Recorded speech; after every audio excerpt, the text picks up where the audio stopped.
Hello everybody and welcome to the Haslegrave ground in Loughborough. Slightly cloudier than it was the other day. We've got a blanket of grey cloud above, but we're hoping the rain will stay away. The news from the toss: this is a 50 over a side game, of course, and as you're seeing on your screens there, it is between the Blaze and the Southern Vipers. The Vipers called wrong at the toss of the coin, and that means the Blaze had the choice of what to do first, and they have decided that they are going to field, which is perhaps unsurprising with a little bit of overheads around. Very important game, this one. 1v2 in the table. The Blaze looking to secure that top spot, which they were unable to do in their previous game against the Sunrisers. The Vipers got themselves well and truly in contention for the eliminator. If they can get a bonus point victory here, they will go past the Blaze and into top spot potentially, but they'd need a swing of run rate as well, but that bonus point victory would potentially give them that. So it's all very complicated today. The Vipers, if they lose, they're vulnerable to teams below them coming past. We'll get into all of that throughout the course of the day. The first thing to tell you is my name's Mike Perkins. I am alongside Regina Sudaze Khan, who will be bringing us some insight. She's from the Italian cricket team. We're talking a lot about that ICC qualifier in Almere. Well, we've managed to get one of the players alongside myself today. But most importantly is the players on the pitch. And the home side, the Blaze, they make one change to their starting lineup from the defeat to Sunrisers. They bring in Ella Claridge for Sophie Monroe. So they will line up like this. Lizelle Lee will open the batting with Marie Kelly, Sarah Bryce, Georgie Boyce, Catherine Bryce are likely to complete the top five. We imagine Ella Claridge will slot in at number 6. She's a hard-hitting batter. Teresa Graves, the all-rounder, retains her place and will drop down to 7. Then it will be the bowlers, Josie Groves, Lucy Hyam, Kirsty Gordon and Grace Ballinger. So the one change for the home side, and we see the home side just beginning to make their way out onto the pitch. Your pictures will be with us very shortly. And the two Southern Vipers batters are making their way out to the middle. We've got Ella McGacken and Maya Bouchier, who are going to open the batting for the Southern Vipers.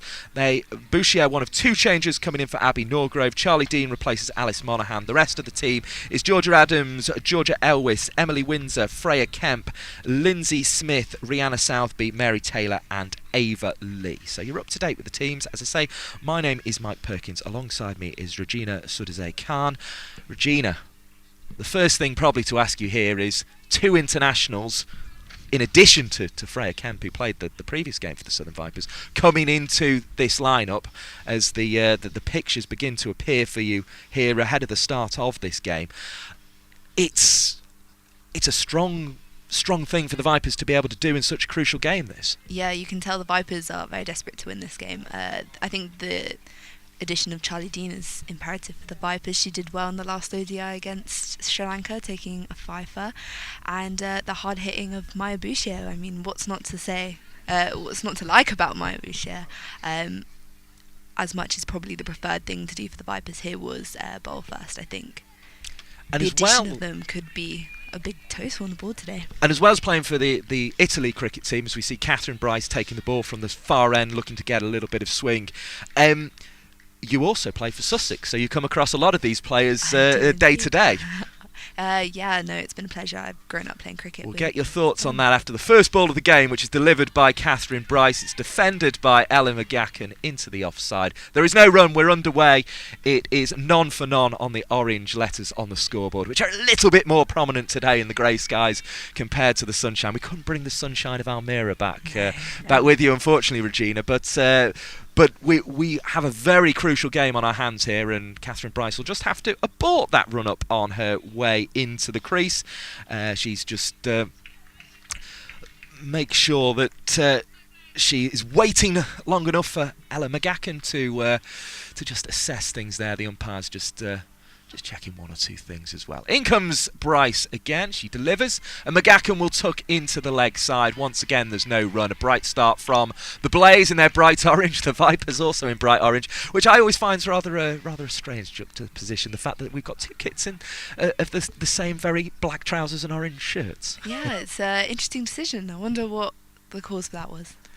well, I suppose the rebrand for the Blaze in their case, and they've clearly taken a liking to the orange, and they've performed very well in it this season. That's why they're top of the table, as that one is defended down the onside. Lizelle Lee just examines the ball there. She was very, very sharp in the field the other day, I have to say. So it's not sort of the thing you associate necessarily with Lizelle Lee. You're associating hard-hitting batting primarily, but she was very, very good and saved a lot of runs in the field, and actually was probably one of the better Blaze fielders. They did maybe leave a few out there. Interesting comments from the Centurion G. Boyce at the close of play. That was tucked leg side, fielded by the captain Kirsty Gordon. Just has to dry a hand before tossing the ball back. We're underway on the stream. We've got people with us already. Regina, this is a good place to be on an exciting day. A very exciting day indeed. Final, if you will. Yeah, it's a sort of final before the eliminator and the final today to decide who gets to the final. As that one is defended by Ella McGacken. It's kind of. There's talk next season. I think I saw a fairly strong hint from a fairly good source the other day that there is going to be a 4-team final. 4-team semi-finals next year, so 4 teams will qualify for the semi-finals. But we've almost got that situation today. We've kind of got a little bit like in the IPL, where the top 2 play off first for a place in the final. That's kind of what these two are doing today, as that one sneaks past the off stump into the gloves of the wicket keeper there, Sarah Bryce, who just has a little chat with her captain. What have you made of that first over there, Regina, as soon as I can? A very good over from Catherine Bryce. She's bowled quite well recently, as we've seen, and I think they'll be quite happy with that start, putting the Vipers under a little bit of pressure to start off with. Other than adding a wicket, couldn't have been any more perfect. None for none at the end of the first over of the game, and they'll be very pleased indeed with that. So tell us a little bit about then Almira. How was that? It sounds a nice holiday destination. What was it like to play cricket in? Oh, it was absolutely brilliant. I mean, I have to say it was rather hot. Haven't played cricket in weather like that for a long time, if you will, but it was lovely. It was an awesome experience as well to get to play against the likes of Catherine Bryce and Sarah Bryce, who are here today, and kind of get that taste of what international cricket is like. We were treated really, really well, and it was awesome. Yeah, they seemed as if they had quite a good tournament, the Bryce sisters, it has to be said. They did indeed, both scoring quite a few runs, and Catherine doing well with the ball and Sarah behind the stumps. Here's Grace Ballinger to open the bowling from the Ski Lodge end here at Loughborough. It's driven down the onside to Lizelle Lee. It's good to see the stream up and working here. It's good to have you with us in the early stages of this game, already above 100 on those viewing figures, which is absolutely brilliant to have you with us. Do make sure you hit the thumbs up button if you can. Mike Perkins with Regina Surizai Khan. And tell me a little bit then. As I say, it looked like the Bryce sisters were in fairly dominant form out there as Ballinger bowls. It's into the pad, and this is going to be the first runs for the Southern Vipers, tucked away into the leg side, greeted with applause away to our left, and there is one onto the board. It goes to Maya Bouchier. But tell us about the other teams involved there. We had France there, as well as Italy, who you were playing for, and the Netherlands. Kind of, where are those teams at, and what's kind of... what are they looking to do in terms of their progress now going forward? I think France and Italy, they're definitely developing into their cricket a little bit, so the experience was big for them. Pick up a bit more on that after this next delivery from Ballinger, which is defended up the onside of straight and picked up by Lizelle Lee. So France and Italy, I think this is a big step up for them in their cricket. They haven't really had this experience a lot, and especially playing against professional teams such as Scotland and the Netherlands, there was a lot to learn. The Netherlands and Scotland definitely dominating the tournament. There's a lot of learning going on behind the scenes, watching them bat, watching them bowl. So here comes Ballinger once again. She's going to steam in and bowl a ball that is driven slightly onside of straight. It's picked up by Catherine Bryce, hurled back to the keeper. There is no run once again. And yes, I think the wisdom of the Scotland team, if you will, we had 300 players playing, Abdul Maqsood and obviously both Bryce sisters, just that kind of sense of stardom, getting to play alongside them and talk to them afterwards. They're so friendly, passing on wisdom and advice afterwards. And how many of kind of particularly in France and Italy's cases, in comes Ballinger and bowls, and it's nipped back, and the finger is raised, and it's the first wicket of the day. It's LBW, and McGacken doesn't want to leave the crease, but she's going to have to here. Takes a slow little prod at the crease and a wipe at the turf and a little word with Bouchier, maybe to pass on a little bit of insight about what that ball did, but by and large it looked as if it was heading straight into the stumps, and Ella McGacken will depart with no score in this crucial game for the Southern Vipers. She is out LBW to Grace Ballinger, 1-1 the score. The perfect start for the Blaze. They didn't get this the other day, but they have done there, Regina, as soon as I can. Yeah, I think the Blaze will be very happy with this start. It's put a lot of pressure onto Southern Vipers. They know they need to put on a big total and get some scoreboard pressure done, but unfortunately not able to happen today. Looks like Ballinger's getting a little bit of swing in today. Could be good today, and especially in these conditions, with the overcast conditions. So always useful for the left armour to be doing that, isn't it? I mean, that's kind of their what they're trying to do, really. As a left armour is always coached to bring that ball in, and you reckon even on our slight angle, you're seeing a hint of that there. It seems like she is moving that a bit in as well. Watching Boucher and McCacken just talking there slightly, looks like it's moving quite a lot. So now I like this. Georgia Adams coming out at 3 these days for the Southern Vipers, and I think that's a good position for her. She was opening the batting in the first edition of this competition when she got 500 runs in 7 innings, was the star performer, hit 158 in that. We've actually got the top 2 of the there's an appeal there for a rising ball. 3 of the top 5 scorers in terms of high totals in this competition. We often go on about Sarah Bryce's 162 as that over comes to an end with the score remaining on 1-1. It just took Adams on the pad the first ball there. But we also have the Bryce sisters who are up in that list as well. We often talk about Catherine Bryce's 162 that she made at this ground.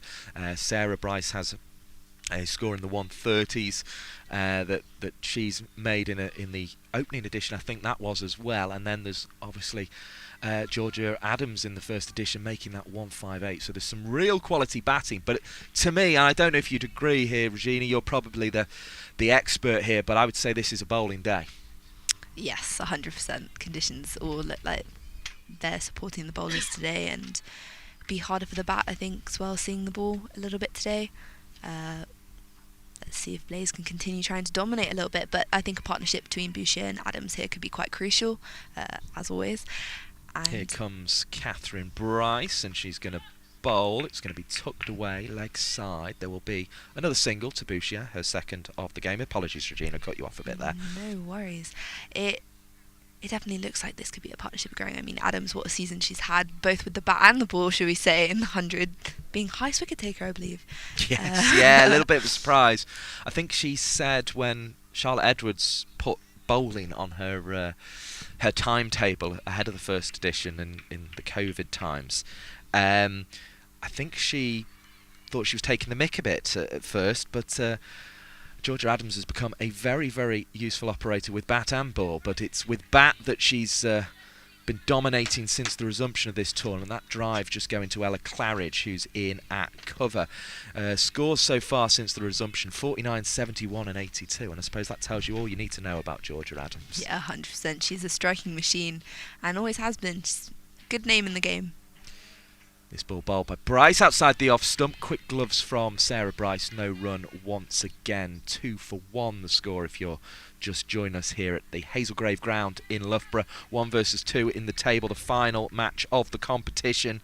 Can they get into the final straight away? That's these two teams' aim here, as that one is short and it's swatted away by Georgia Adams, and it will cannon into a piece of fencing which has just been left over the boundary edge and away for 4 runs. The first boundary 6 for 1, and that was a very typical Georgia Adams shot, I think, Regina, as good as I can. Yeah, she makes it look so easy, doesn't she? Just waiting for that ball, sense it shorter quickly, and capitalised on the gap there. We have, well, a player who will have played alongside Georgia Adams, of course, at Sussex. That's Georgia Adams' county, playing in the regional setup for the Southern Vipers here. Drives that one into the offside. Claridge is there, busy with the fielding. I was saying to you in the build-up, I was identifying Marie Kelly by her sunglasses the other day. she's decided she doesn't need them as much Yeah. today. In fact, they're up on top of the head, aren't they? There's no cap on, but I think there's a pair of sunglasses just on top of Marie Kelly's head there, an extra cover. We also have mid-off, mid-on, mid-wicket. Two fielders back, in fact, on the leg side, as this one is driven up to mid-off. Georgie Boyce is there with a fielding century here the other day. 6 for 1 at the end of the second over. We are underway on the Blaze Cricket YouTube stream. Good to have yourself. It's good to have you with myself, Mike Perkins, and with Regina Sudaze Khan, who is here, member of the Italian cricket team and Sussex. So what's it like to play under Georgia Adams at Sussex then? Oh, she's brilliant. Since the pathway, she's always been involved with the pathway, which I think is awesome, especially considering the career she's had. And she's a natural born leader. She talks to you and she makes you feel welcome straight away. And I think watching her play has been so inspiring, especially, seeing her be a homegrown Sussex player. So it's great to see her here and perform. I think she'll have an eye today as Bouchier with an extravagant drive. It goes not where she intended, into the onside of the inside edge, but quite powerfully, and she picks up 2 for it. So she won't be displeased by that, but I think that's an indication of that in-swing you spotted earlier, Regina, that one took the inside half of Bouchier's bat. 8 for 1 is the score. We're in the 4th over of the game. All of them have been bowled by Catherine Bryce and Grace Ballinger, who has the early wicket. If you just join us here at the Haslegrave ground, do make sure you hit the little thumbs up button at the bottom. It helps other people find us. It helps us do more of these as well if they are doing well and getting lots of viewers. So good to have you with us as this one is clipped leg side, and it will be stopped there by Catherine Bryce, who is in at short mid wicket. 8 for 1 the score in the early stages. And so natural born leader, but also just seemingly a natural born cricketer. Obviously son of Chris Adams, of course, always gets brought up that she was born in Chesterfield up when he was playing in Derbyshire, but she just seems like one of those people who came out with a bat in a hand type thing, as Ballinger bowls to Bouchier, who again has to be in watchful fashion and is defending the ball into the leg side. There's no run on offer. She just seems like one of those people who kind of just came out with a bat in hand ready to go. Yeah, no, she's always been involved with cricket. I actually was able to go to the same school that she did early on in our lives. She left us as I joined, and she's always just been the one like, oh, George Adams playing cricket. So she's always been a big name in cricket and continues to do so. She proves herself. She set the mark and is standing at the non-strikers end. This one's driven into the offside, and there's going to be a scampered single by the aforementioned Georgia Adams. It came off the bat of Maya Bouchier though, so it will go on to the England internationals total. 9 for 1. Had a sort of indifferent series against Sri Lanka, I think you would say, but she's here back in regional cricket, which shows she's keen to impress and keen to make her mark at regional level, which has got her those opportunities at the international level. As in comes Ballinger to bowl again from the ski lodge end. This one's driven firmly through the offside by Georgia Adams. There's applause from the Vipers players. It rolls out towards the gazebos occupied by the Blaze coaching staff, those who aren't out there on the field because the Blaze chose to field here. It's 4 runs, 13 for 1 is the total, and the scoreboard ticking along nicely now that these two have come together. Yes, as we said, they're looking to build a partnership here, especially with the fall of an early wicket, and both of them quite attacking bats, quickly looking for runs and just rotating the stripe, but that's very well timed by George Adams, placing that straight between a cover and extra cover there. Waited for it really, really well. As I say, we say an indifferent series for Bouchier. She did get 95 though in the final game of that excitement there from Grace Ballinger as that one swung back. It was a Yorker length and Adams had to be on her guard. She was. Used every bit of the bat though to dig it out. 13 for 1 then the score at the end of the 4th over. No joy in that one from Ballinger, but she did get the opening wicket of the day. It was McGacken out with outscoring LBW to Grace Ballinger. Faced just 9 balls in a 6-minute innings, but these two starting to settle now for the Vipers, who, as you say, they will need a total here. They will be aware of just how many runs were scored on this ground the other day. Yes, indeed, and if anyone can do it, it is these two. They've got a lot of batting in their lineup as well, batting quite deep actually, so Vipers would be quite happy with trying to set the tone a little bit. Bryce is on her way again. She's bowling a ball that's nipping back, and it's driven up to mid-on where Lizelle Lee prevents a run being scored. But they are a side. Blaze have been very much built on their bowling, but it seems that the Vipers have been very much built on their batting, Regina. Yeah, it does seem like that. They have quite a few all-rounders in their side, which I think is always useful, having both skills there. Here is Bryce to bowl once more, and it's pushed away by Bouchier into the offside. There's a convergence of Kelly and Boyce on the ball, but it's Boyce who does the fielding. Again, just seeing how hard Bouchier strikes that ball. A lot of power in her arms there, and just trying to find that gap there. Certainly is, as once again the Scotland international Catherine Bryce approaches and is hit down the onside of the pitch. There is no run on offer again. 13 for 1 it remains. It was at the start of the over. So did you come across Catherine Bryce's bowling personally with the bat, or? Unfortunately not, no. In the one game that I actually went in quite early, she did not bowl, so... Oh, interesting. Bowls here onto the knees, really, by the time it bounced of Bouchier, who again is looking in touch. As I say, it perhaps would have wanted a few more runs, and perhaps would have wanted to get to that century the other day in the series against Sri Lanka. But that she's looking at the moment every inch of a player who's off the back of 95. She's proven it here with a lifting stroke into the leg side. There is a fielder back.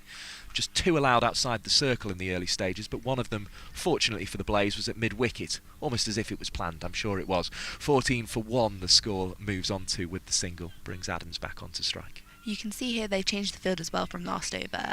Adams sneaking that boundary through. They actually had a square leg in the ring, but they've pushed her back out and moving their field a bit more behind square here. Probably anticipating Georgia to try and swipe across the line if Catherine Bryce drops it slightly short. We'll bring you some scores elsewhere, probably at the end of the over, I would imagine, because rather conveniently, as that one's driven out into the offside, we have 1v2 here, we have 3v4 down the road at Edgbaston, with the Central Sparks playing the South East Stars, and then 5v6 with Diamonds versus the Sunrisers up at Chesterley Street. So let's whiz you through those scores now, in fact, as we have them up in front of us. So, in the early stages of the game between the Central Sparks and the South East Stars, it's the Stars batting. They are 14 without loss. The Stars beaten, of course, by the Southern Vipers the other day. So they're 14 without loss just at the start of the 5th over there. There is no play currently up at Chesterley Street, certainly not that I can see on this particular scoreboard between the Sunrisers and the Northern Diamonds. So we will check in on the Twitter feeds and that kind of thing, and just see if there's a rain delay up at Chesterley Street. It wouldn't surprise me. It's got the hint, the cloud cover we've got, as if there is a bit of moisture in there, even though it's not actually sort of raining, if that makes any sense. It's a wet and a close feel, quite a cool feel here today, as that one's clipped into the leg side. The fielding's done by Catherine Bryce, who returns it with vigour as always. And then the game between 7th and 8th, neither the Western Storm nor the Thunder can qualify for the knockout stages of this competition, but it's 16 without loss, Western Storm batting at Old Trafford, and that'll be a big game for both those. They played there in their last game of last season. I remember I was there. It was the emergence of Sound Smale and Liberty Heap into the scene, and they went on and had a good under-19 World Cup, so there'll be plenty to play for up there as well. Even though those two teams can't qualify, they'll be looking to go on to the next into next season and carry forward a little bit of momentum from tougher seasons, as that one's driven back to Ballinger. There is no run, and she's at the back of her mark once again to try and make this 14 for 2. 14 for 1 at the moment. There's a couple more decide to brave the cloud cover and make their way in with their chairs. As that nips the other way, it felt. Sort of went across the body of Bouchier, on with the arm, and it was taken cleanly by Sarah Bryce, but she may be a little disappointed, Regina Sudazay Khan, that there was not a little thin edge through to her there. Oh yeah, of course. You can see maybe she's trying out some variations here. She set her field quite offside heavy, so really trying to push my Bouchier to probably try and play into that offside a little bit. But ball's doing what she wants, it seems. Yeah, seems to be getting it talking, as they bowlers like to say. Left arm over the wicket from Ballinger. It's driven past mid-wicket, but up to the fielder at mid-on. And there is no run once again, 14 for 1. It's been, I would say, I was here on Wednesday and I would say this is a tidier start from the Blaze, maybe been helped by the overhead conditions slightly, but I think they've just actually hit better areas here. Yeah, they have. They set their field, their bowling to field quite nicely here, and field looking very sharp today actually. It's around this mark that the Sunrisers started to accelerate, so we'll see if the Vipers are able to do that. Accelerating the feet down the pitch here comes Bouchier, clipping leg side. She's going to pick up 2 for that. It's a fairly vacant leg side, but they field her on the rope. Josie Groves, who does tend to patrol the ropes, makes her way round, picks up return. 16 for 1 is the score. 50 overs aside, remember, here in the Rachael Heyhoe Flint Trophy. Sorry, Regina. No worries. Like we said, that offside is quite packed there, so probably trying to get Bouchier to try and play that through the leg side, and she's found the gap quite nicely there. Yeah, it was a nice positive intent from Maya Bouchier, trying to make the most of the power play here. And try again with another one of those expansive drives from Bouchier, but she again gets sort of the inside half of the bat and only finds mid-on this occasion with it. She got more of that one and less runs for it. She got a dot ball rather than 2. She got into the leg side where it really came off the inside half. But 16 for 1. We've had 6 overs of this game. What do you make of that, Regina Sudzekar? Yeah, I think the Blaze would be quite happy with that start of early wickets and not too many runs on the board yet. I think the Vipers are looking quite strong in terms of attacking. They're definitely trying to find those gaps and looking for those boundaries, but I think 2s have probably been the majority of the game at the moment, so these 2 batting quite nicely together, as they have all season, so it'd be good to see how they continue on from here. Yeah, Adams just assessing things. There's a few more spectators at the far end than there were the other day. We've got some have taken the deck chairs round to the left-hand side of the sight screen as we look from the ski lodge end towards the athletic centre. A few more have brought their own chairs and are sitting to the right-hand side of that sight screen. So good to see sort of a nice even spread of spectators. We may get 1 or 2 more students in, I would imagine, today as they return for term. This one is played into the offside, and it's fielding is done by Kelly. She's at a sort of cover point position. We've got backward point in Ballinger, conventional cover in Ella Claridge. In fact, it wasn't Kelly who did the fielding, it was Claridge who did the fielding there, just in front of square on the offside at cover point, because Kelly is up at extra cover. As this one is going to be clapped away into the leg side for 1 run, back to one of the 2 sweepers on the leg side. It's Groves who's gone boundary to boundary there. We've also got Lucy Hyam, so Groves is at mid-wicket on the boundary, Hyam more at backward square leg. Ballinger now is going to come across from backward point to 45, we've got mid-wicket, mid-on, as well as a mid-off is the other fielder we haven't mentioned, along with that ring on the offside, as Bouchier is firmly back and playing up the leg side of the pitch. And is this an indication, Regina Sudzekar, that they feel Bouchier's a little bit more of a leg side player? Yes, definitely. I think she showcased a couple more leg side shots today. Not really got her offside shots completely through. So been just around since the KSL days as Bouchier, and she's clipping there to add another run to the total. Precious run at this stage. They've been hard to come by under cloudy skies. 18 for 1 is the score. We're in the 7th over of the innings. So back goes Ballinger to the short third position now, really. No, she's still backward point, isn't she? She's still just about backward point as Adams faces up and will play up to mid-on and will not pick up a run on that occasion.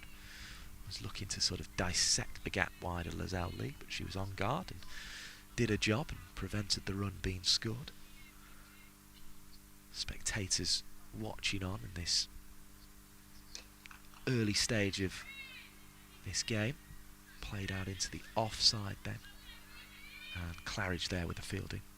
Another over is complete without too much scoring done off it again, just the 2 runs. 18 for 1. Will Vipers be starting to get a little twitchy about needing to sort of make the most of this power play from here, Regina? Yes, probably. I think as any team, they're probably slightly frustrated with a couple of their shots not completely going through, or not really getting a value for a lot of their shots. But I think if they can keep their heads a little bit more and keep batting the way that they're batting, keep this partnership growing, they can make up these runs later on. as we say, going into today, it would be very vulnerable, the Vipers, if they do lose this game. It's almost a bigger game in some ways, I think, for the Vipers than it is for the Blaze here. The Blaze are already guaranteed a spot in the Eliminator, but they'll be wanting to get their form right as again comes in Ballinger to start a new over, and it's driven down the onside of straights and up towards Lizelle Lee, who is there with the fielding. But if the Vipers lose and remain on 33 points, then the winner of the South East Stars versus the Central Sparks, which we'll have our eye on today, will go past them. And there's also the vulnerability of the Diamonds going past them as well, and them ending up completely out of the reckoning as well. And actually the Sunrisers' only chance of qualification, though it is a slim one, only 5% of possible outcomes would lead to it, according to the biggest and best computer they've got on the Cricket Her website, as that one's driven up to mid-off. There's no run on offer.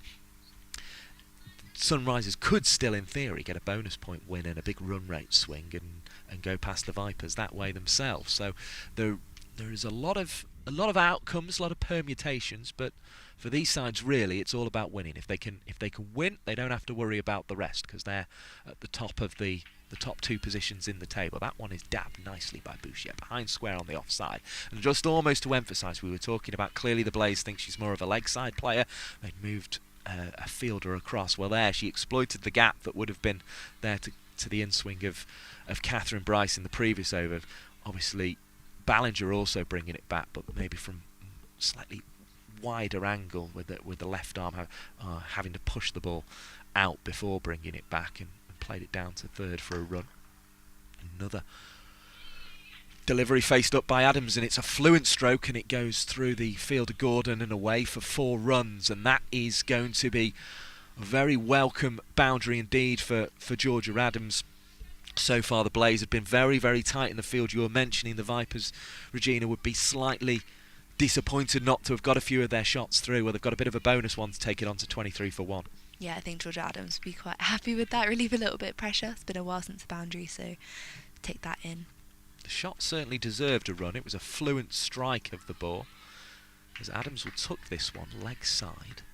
It was delivered well by Ballinger. Again, a hint of that swing back into the pads on this gloomy day here in Loughborough, but we think it's going to stay dry throughout. We'll try and find out whether there's any rain up at Chesterley Street. I'm sure the more informed of you will already know these sorts of things, because it's often a lot easier sitting watching on your sofa to look these things up than it is whilst doing your commentary. But let's go and have a look at the Northern Diamonds Twitter feed and see if we can find out what's going on up at Chesterley Street. A little appeal for I think it was mainly from Georgie Boyce at slip, funnily enough, for a run out at the non-striker's end. Ballinger had delivered the ball. It was driven straight by Bouchier, trying to get fingertips on it. For me, Regina Suze-Khan, I don't think she did get her fingertips on it. Oh no, well, I don't think so either. Maybe just a bit hopeful in terms to put a bit more pressure onto the Vipers. But as we're talking about the weather, there's actually some blue spots coming out of the clouds, just peeping out. You're optimistic. Yes, look, we've got quite a... We were in a different gazebo the other day. We were sat over by the announcers in their one, and we could see had a little bit less of a lower roof, but we've lowered the roof for the scorers so they can see the pitch and get a good view from up in the ski lodge. So I missed that little spot of blue sky, but you're right, yes, there is just a little spot there, and as I see, there is going to be an inspection at 12:30 as Adams is forward and defending this one here at Haslegrave, and there is no run on offer from the first ball of the 9th over. I see the umpires have called for a 12:30 lunch here at the Riverside Stadium at Chesterley Street. The rain looks to have stopped apparently, and the ground staff are beginning to mop up. So that's the latest from Chesterley Street. Those two sides will be desperate to get on. They won't want their competition to end in a rainy, rain-reduced game, but they'd take a rain-reduced game over no game, as that one is played leg side. It's returned well by Josie Groves into the gloves of Sarah Bryce. 25 for 1. Ballinger again comes over to short fine from the backward point, going on third position she was in, and that one is clapped away into the leg side. You can put as many fielders back on the rope as you want for that. Maya Bouchier was in fine touch there. It was a fraction short from Bryce. It was obviously her in-swing doesn't help with that ball coming in onto the bat there, Regina, but Maya Bouchier was all over it. Yeah, slightly short from Catherine Bryce, but funny enough, the field's actually a bit more in front of square for Maya Bouchier on that leg side. The one thing I wasn't expecting today was the wind, as that one is delivered and played on the onside. Oh, and some sunshine is creeping across the ground as Bouchier plays that into the leg side for no run. I may have to go and try and find my little clips to keep all the paper in order, because it's flapping about like no one's business at the moment. In comes Bryce again, clipped to the leg side once more, this one by Bouchier. There's another single to the total.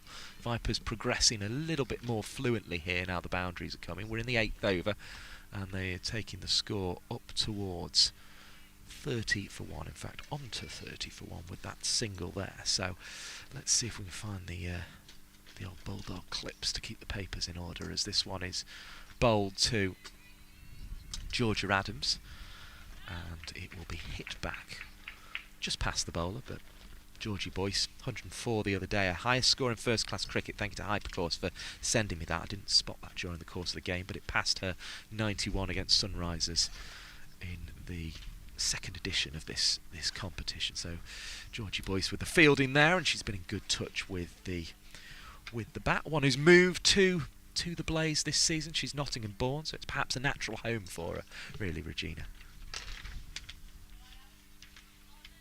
We have a change in bowling here. Yeah, it looks like it's going to be Kirsty Gordon, the captain, to come on. Early stages. What do you make of this change then? I think it's quite a good decision. Just try and keep those early wickets coming a little bit more. I think it would be key to try and break this partnership early before it starts continuing to grow, as we're seeing. They're batting quite fluidly together, not looking stressed out, not looking frustrated, just looking very calm at the crease. So I think a change up could be a good move from the Blaze. Yeah, it's an interesting timing, isn't it? 30 for 1 after the 9th over. That was probably the most expensive of the overs so far. I can check that during the course of this over, as this first ball is going to be driven away, and that'll smart a little bit for the captain, Kirsty Gordon, bringing herself into the attack and hit for 4 off the first ball. A little bit of pressure on the Blaze skipper, but she's the sort of person who enjoys pressure. She likes a contest, and she will be up for this one, no doubt about that. But driven away on that occasion for 4 runs, and that's a good start from Bouchier. Looking positive, looking, as I say, every bit a player who, as I say, maybe didn't get as many runs as she would have liked in the one-day series, particularly the 5 she didn't get for a century. She drives this one up to mid-off, but doesn't get a run on this occasion. But also, like a batter coming off the back of an international 95 here, she'll face up once more, and she's going to be forward in defensive fashion. No run on that occasion. Yeah, Bouchier looking to play in that V quite nicely today. We haven't seen many shots kind of outside that V. Gordon bowling again and driving again is Bouchier. Finds cover this time. It's Lucy Hyam. Busy fielder as always. Prevents the run being scored. Gordon's just found her spot though now, hasn't she? That's exactly what I was about to say. She's got the old click of the fingers from me, which always means you're in touch. But Bouchier using her feet early. Boyce almost having to get away from that ball slightly as she stopped it, because it was popping horribly in front of her, but she did well to get something behind it. 35 for 1. You feel kind of bad for her hands here. It's hit quite hard. And yeah.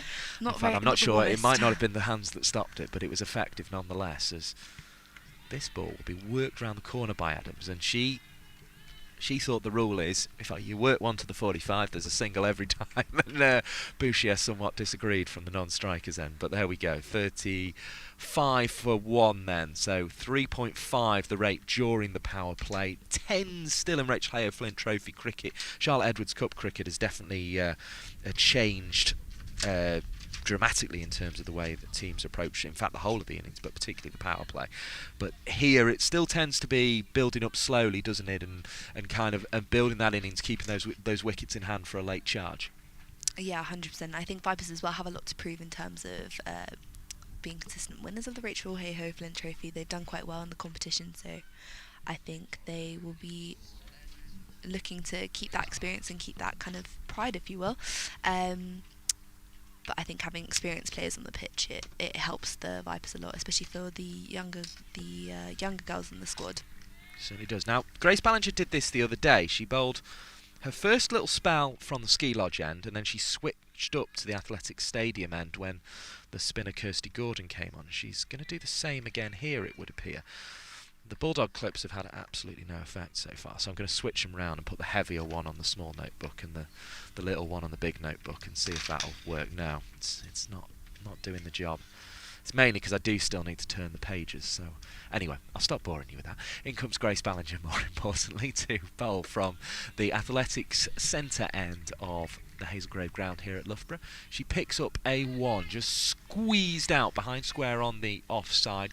We mentioned Bouchier almost showed that, look, I can be off, I can be leg, earlier to Catherine Bryce, I think. No, it was to Ballinger when she was bowling from the other end, and she just does it again there.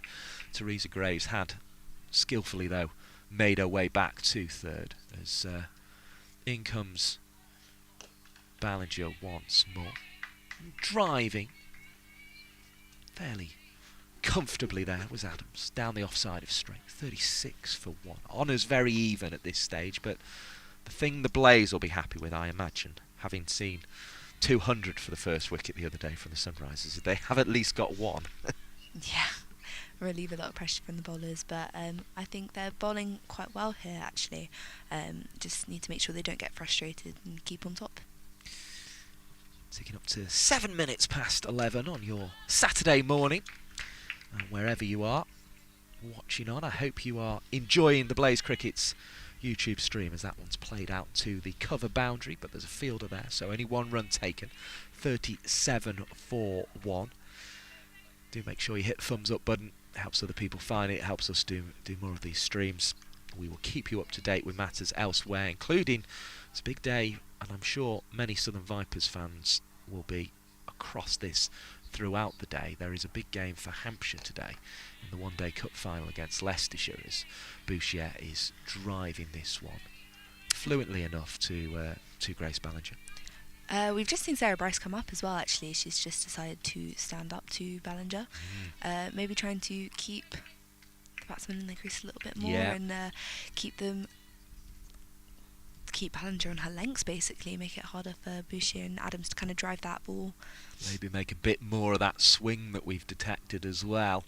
That one did, seem to nip back and actually bounced a little bit, that one, from slightly back of a length. It was a good enough length, really, but it just jumped and lifted and gave that appearance of being back of a length.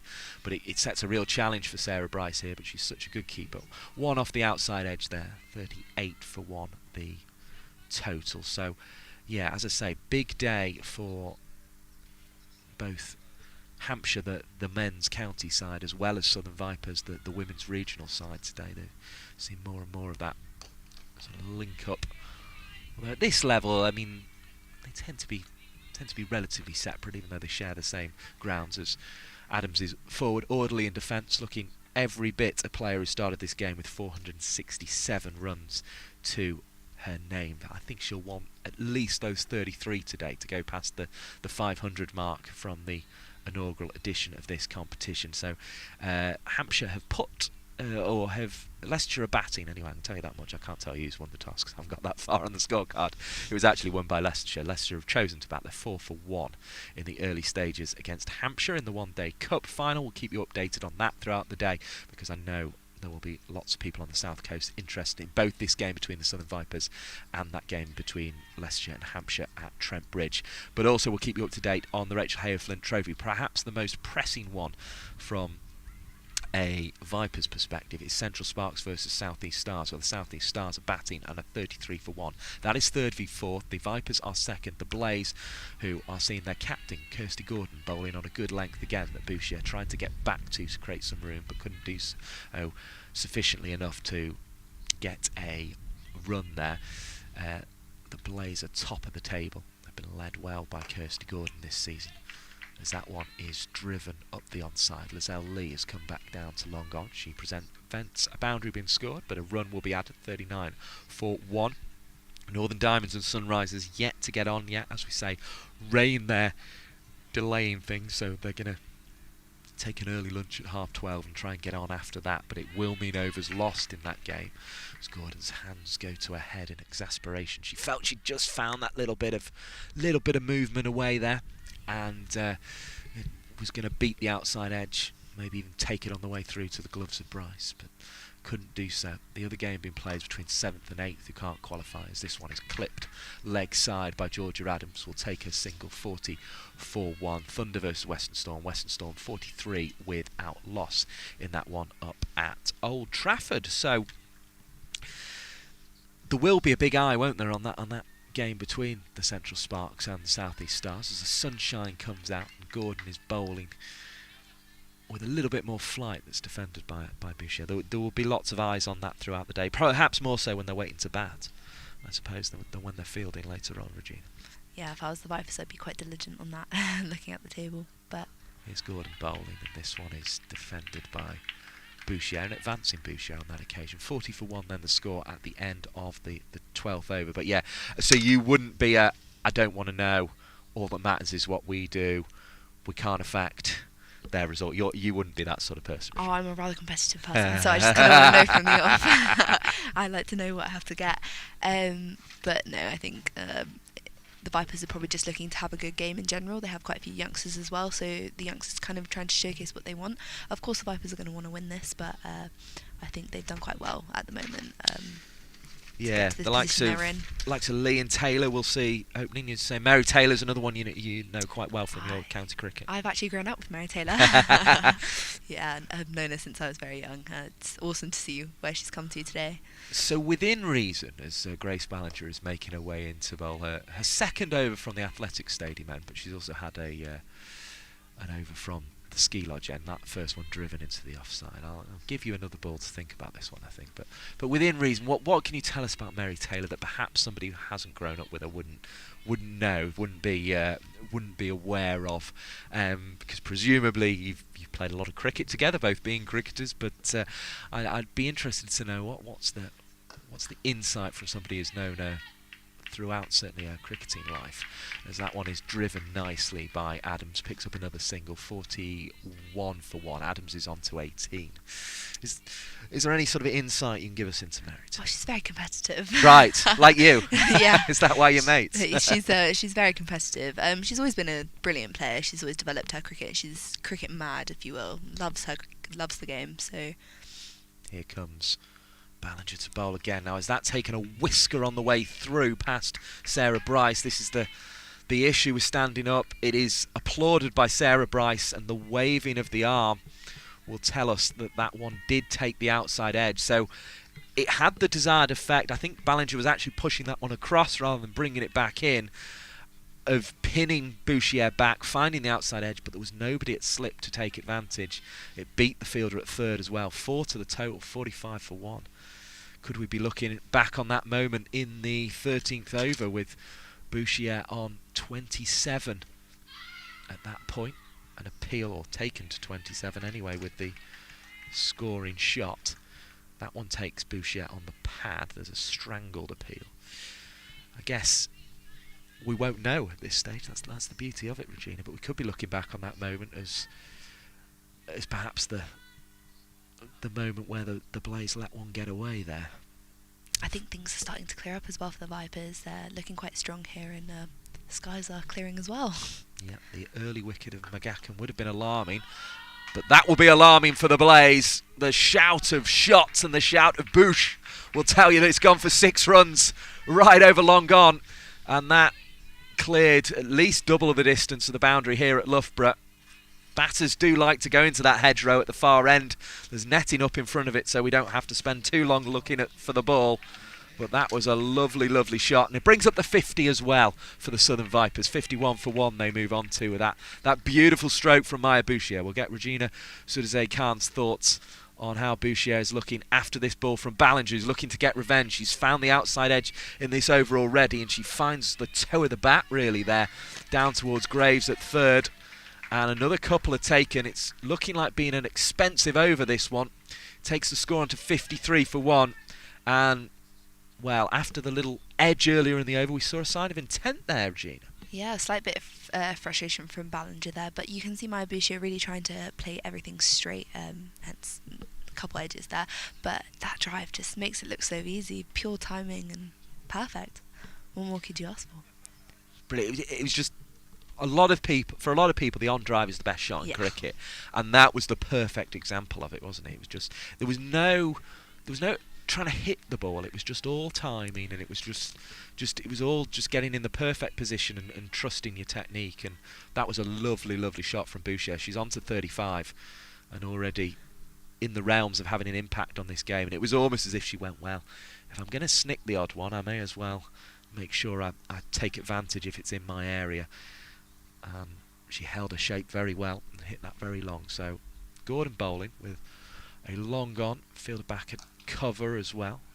That's where this first ball of the over is going to go off the back foot. 54 for 1 the total moves on to. For Adams, they're going to go with a backward square leg in the form of Josie Groves, as well as a mid-wicket, but still with that long on and that cover fielder out. You've got 3 up in the ring on the offside, 2 on the leg side, 1 behind square at 45 and 1 at mid-wicket, as that one's worked out to the boundary and away for another single. Another couple accumulated already in this 14th over, 55 for 1. Yeah, good variation of flight from Gordon, really trying to tempt Boucher here.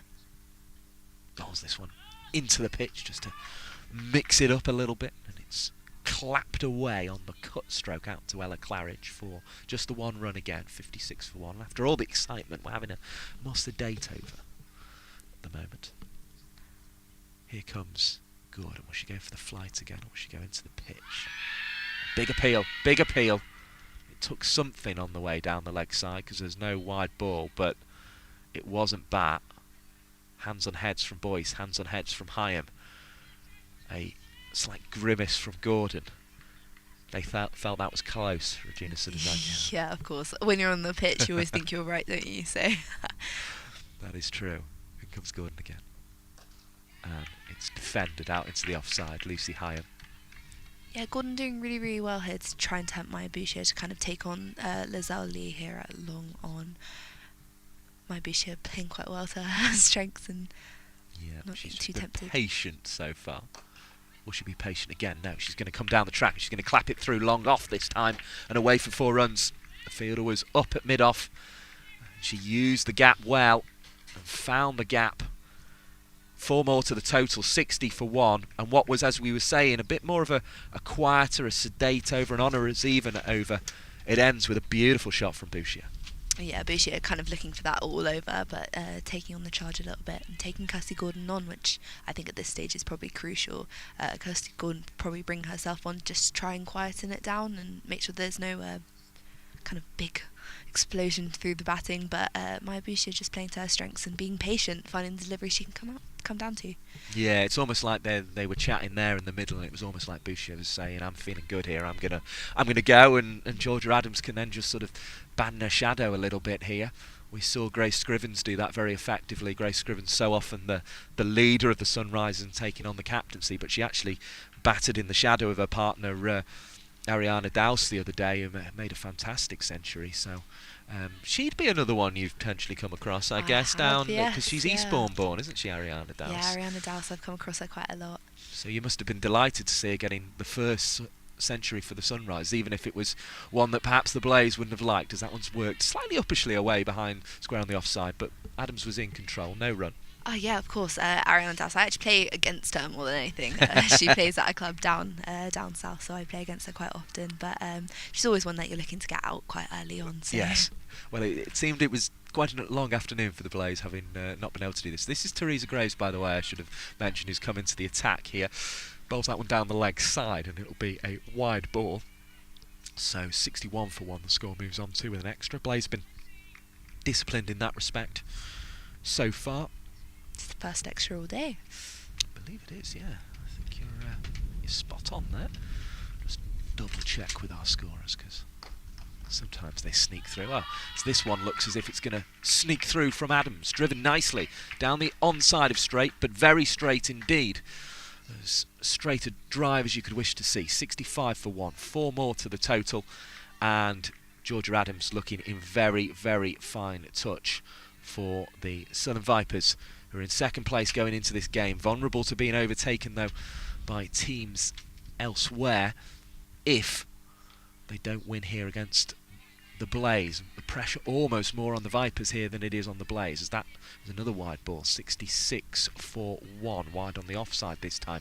Teresa Graves, who bowled very tidily the other day actually, just struggling to find her line in the early stages of this game. The length has looked good, so she'll be hoping she can get back to where she wants to be. Oh, this is clipped nicely, and this is becoming a difficult over for Teresa Graves. It's going to roll all the way down into our commentary position. It's a good job we've got a cricketer in here to throw the ball back in the form of Regina Sudeze-Khan, Italy international, and also plays for Sussex. 4 more to the total there from Adams, her second boundary of the over. She'll be very happy with that, and with a couple of wides, you're spot on, the first 2 extras of the innings. This is becoming a difficult over here, taking the score on to 70 for 1, and all of a sudden the Blaze will be looking to ensure that they're able to get out of this one with minimal damage, as Graves finds a good area in the pitch there, bowling straight and on a length, and as a good batter should, treat each ball as it comes, and that's exactly what Georgia Adams did here. So 28 now, so if we add that on to the 476, is your maths going to beat the calculator here, Regina? I think she's approaching that 500 run mark. She needs 33 for it at the start of play. In fact, no, I'm completely wrong. I think she's, if we add the 28 on, she's got 504 runs for the season. So she's gone past the 500 mark for the season. Georgia Adams defending that latest one into the leg side for no run. So congratulations to Georgia Adams, passing that mark that she set in 2020. Obviously more games now in the competition. That was in just a 7-match series. She's this is her 12th match, 11th innings, and she pushes that one into the offside for no run, and will settle for 70 for 1. But a very profitable over for Georgia Adams, and it brings up her 500th run of the competition this year in it, and that shows exactly what you were saying earlier on, Regina. What a superb batter, and what a superb leader that Georgia Adams is. Yeah, of course. Georgia Adams has always been a brilliant player, and she's really showcased herself this year. Maybe slightly being unlucky, but in terms of at regional level, she has done an extraordinary job. And for the Englandese as well, she did quite a good job playing there. Yeah, she's sort of a real leader in that respect as well, I feel, even if she's not necessarily in charge of the team. As Boucher will start this over with a little clipped pushing shot into the offside, and it brings up another run to the cover boundary, 71 for 1. So yeah, I think they like her around that setup because, as you say, she's such a good leader and such a prominent figure in the game. What will she produce here as she faces up to Gordon and drives to Hyam at short cover, and there is no run? So Adams passing the 500 run mark here, which I believe is her highest total as well in Rachael Heyhoe Flint Trophy cricket, as she defends that latest one back down the pitch to Gordon, and it doesn't produce a run on that occasion. Swept nicely now by Adams, behind square on the offside, and that's going to be 4 more. 75 for 1 the Vipers move on to, and this is becoming a very good start indeed. The Blaze said their thinking the other day was that they could just get something out the pitch early on when it was wet and cloudy. Well, they've got 1 wicket today, which was 1 more than they got against the Sunrisers. However, it's proving fairly difficult now to dislodge this talented pair of Adams and Boucher. No addition to that score of 75 for 1 there by Adams, pushing into the offside. Slightly took the inside half of the bat there. She was almost overcompensated for the spin of Gordon. She almost did there as well, and it produced some oohs and ers from the Blaze players. The hands went in the air from Bryce, but there was no run. It was a nice flighted delivery again from Gordon, that last one. Yeah, I think Cassie Gordon slightly slipping up with a slight ball on the leg side there, and George Adams punishing it as she should. But really find that line length and continuing to be respected by the batsman there. Yeah, so Georgia Adams scores in previous editions, 500 in the first edition, then 233, I believe it was, in the 2021 edition, and 218 in the previous edition. So she's back to where she'd want to be, going past the 500 mark. With 32 today, she's up to 508, and it will be Teresa Graves to take the ball at the far end of the ground. So I may even, just because it's one of those things that's always good to scribble down at this point, because it saves you doing it at a later date, I may even add all those up and see what they total, as Bouchier will start exactly in the same way she started the previous over, with a little sort of twiddly push into the offside to bring her a 1 to the cover boundary. 76 for 1. So if we add on the 508, I make that for her so far. Obviously, she's power to add to that. It's 1,459 runs in Rachael Heyhoe Flint Trophy cricket. Don't quote me on that, because I'm going to double check my maths, as this one goes down the leg side from Graves, which has rather been her problem in the early stages of this spell. And it's a wide ball, 77 for 1 the total moves on to. But yeah, I make the 500 from the first edition plus the 233. It's a little bit like Countdown all of a sudden. Plus the 218, that gives me 951. And if I add on the 508, which is where she's up to this season, and she'll make that 509 with a single down the onside of straight, pushing a full ball. That gives her 1,459, and that's with power to add here, because she's just made it 1,460. So I've written it down in a hurry now, and I'm going to have to update that scribbled note later on with where she ends up on after this innings. But I think it's clear that she's one of the dominant performers in Rachael Heyhoe Flint Trophy cricket. Georgia Adams, and that's defended by Bouchier into the offside. Kelly there with the fielding. No Munro today for the Blaze. I saw a bowl in between innings, which seemed a kind of unusual step to me, given the Blaze had conceded 295 runs, and I think it was just a little bit of a fitness and a form test for Munro, and they felt perhaps she just wasn't in the right place for this game today, and particularly such an important one. It means though that they've got Graves bowling here, who's slipped down the leg side again, 79 for 1. Because Munro would be one of their key performers usually, Regina. Teresa Graves actually bowling quite well here when she finds her line length, just missing out a little bit. Delivers again, this one driven into the offside. There'll be another single to the total. Yeah, she was in very good order yesterday. Feels like yesterday. Wednesday, when we were here for the game against the Sunrisers, and returned quite nice figures from that game. But yeah, just struggling to find the line today. I don't know if it's doing a little bit more for her, perhaps, because of the cloudy conditions. That was a good ball, but into the pad and clipped away for 1 more to the total. It moves on to 81 for 1. Scorers haven't beat me on that occasion. They sometimes do. They sometimes get there before us. But yeah, I thought she was in very, very good order the other day. But perhaps not able to find that line quite today. Just back of a length on the leg stump here, although it was more the footwork of Bouchier that made it look that way, working out towards the fielder at mid-wicket on the boundary. Another 1 to the total.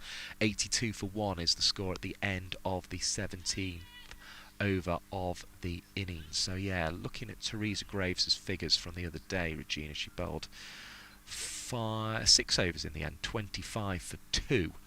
So she was probably the pick of the bowlers for the Blaze, but just hasn't quite been able to replicate it today.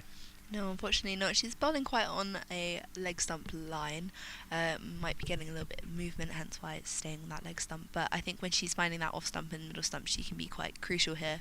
It's mostly been dots or just the singles to rotate the strike. But I think Teresa Graves just needs to take a couple breaths, and Cassie Gordon just help her out there a little bit, and she'll find her line length again. Yeah, we hear so much about bowl your best ball at the back end of the innings. Maybe that's sort of... Maybe Teresa Graves needs to keep it as simple as that. Josie Groves coming on from the ski lodge end of the Haslegrave ground. We're going with ski lodge rather than pavilion. It is also the pavilion, but we'll go with ski lodge end just because it's a bit more inventive, and there aren't many places that have a ski lodge end. First leg spinner delivered, round about middle and leg stump. Adams went back. Bouchier went back and couldn't find a run.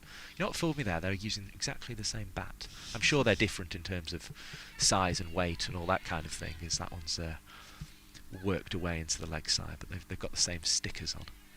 It's that bat that the bat company of, well, I can say because I'm not on the BBC, but Gray Nichols have brought out this year a specific women's bespoke bat, and I think Bouchier and Adams are among those that they decided to give the sponsorships to, as that one is played away for 4 runs into the offside, 86 for 1. And it's a good start to the 18th over, a little bit over pitch there from Groves. Yeah, a little bit more flight and a bit over pitched in my Boucher. I mean, her eye is in already, so really targeting that drive and just found that gap between cover and mid off. Yeah, beautifully picked, wasn't it? Just through the gap. What will Groves' response be? She contemplates it and bowls on a ball that's just turning away from the stumps, outside the offside though, where she's got protection back at cover. So another single added on. 87 for 1. Of course, if Gray Nichols are listening, I'm allowed to say this as well because I'm not on the BBC.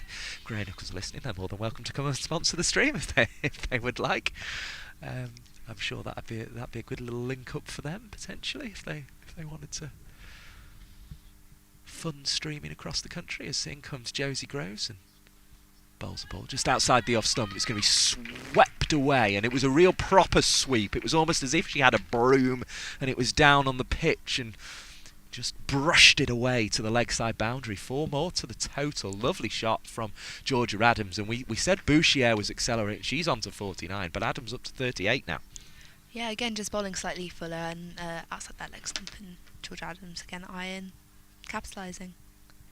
Another sweep goes down the leg side though, and that will be a wide ball. So 91 for 1, and for all the discipline early on from the Blaze, it just seems to have faded slightly in these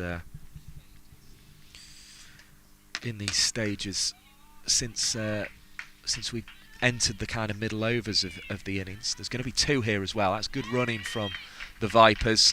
They spend so long running shuttles of 22 yards and 25 yards in the winter, but disappointingly for the Vipers bench, it's been signalled 1 short. So that won't count as a 2, that'll only count as a 1 despite the exertion and the effort. So 94 for 1. I'm going to keep an eye on that orange 4 on the board just in case it changes back, but I think the scorers have got it spot on there. 94 for 1, 18 overs gone. And I would say the Blaze had slightly the better of the first 10, Regina, but maybe less so of these next 8 that we've had. In fact, the board has gone back to 93 for 1. I had a feeling it was going to because of the 1 short. Would that be your assessment as well? Yeah, 100%. I think the Blaze did very well in the power play to try and restrict the Vipers, but Boucher and Adams being quite patient towards through that, just waiting for their eyes to get in a little bit and waiting for the ball a bit more, and definitely paying off now. My Boucher actually on 50. Oh, and that did bring up Bouchier's 50. My apologies, everybody. So Bouchier's 50 was rather lost within the 1 short there. But she does advance on to 50 there. The batters have returned to their ends after the slap on the wrist from the umpire. 93 for 1. And Bouchier has 50 of them. A very well-made 50 indeed from Maya Bouchier. As Graves bowls, it skips through outside the off stump. And that's a better line, better length. It's a little bit of width, but better on both accounts there, Regina. Yeah, as we were saying, the Blaze probably taking Boucher as more of a leg side player, so really probably going to target that off stump and just slightly outside off stump, which isn't really something that Graves has done today, bowling it slightly too much on leg, but doing well with that ball. Doing well with this one, which is delivered on the line of the stumps again. Boucher tries to go back this time, but again can't quite find a route to score off that one, but the Blaze will be very happy. They accumulated 58 runs in those 8 overs between 10 and 18 there. So very, very profitable little period in the game for them. A lot of orange on display today, but it's the Blaze who are in the field here. The Vipers are batting in need of a win to take them into the eliminator and potentially take them top of the table above the Blaze as Heyhoe comes round. Brilliant stop. Brilliant bit of fielding by Lucy Heyhoe. Another shout of Bouche.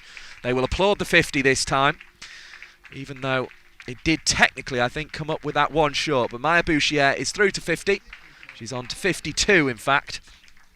And very, very nicely played innings indeed, even if we did all applauded a ball late.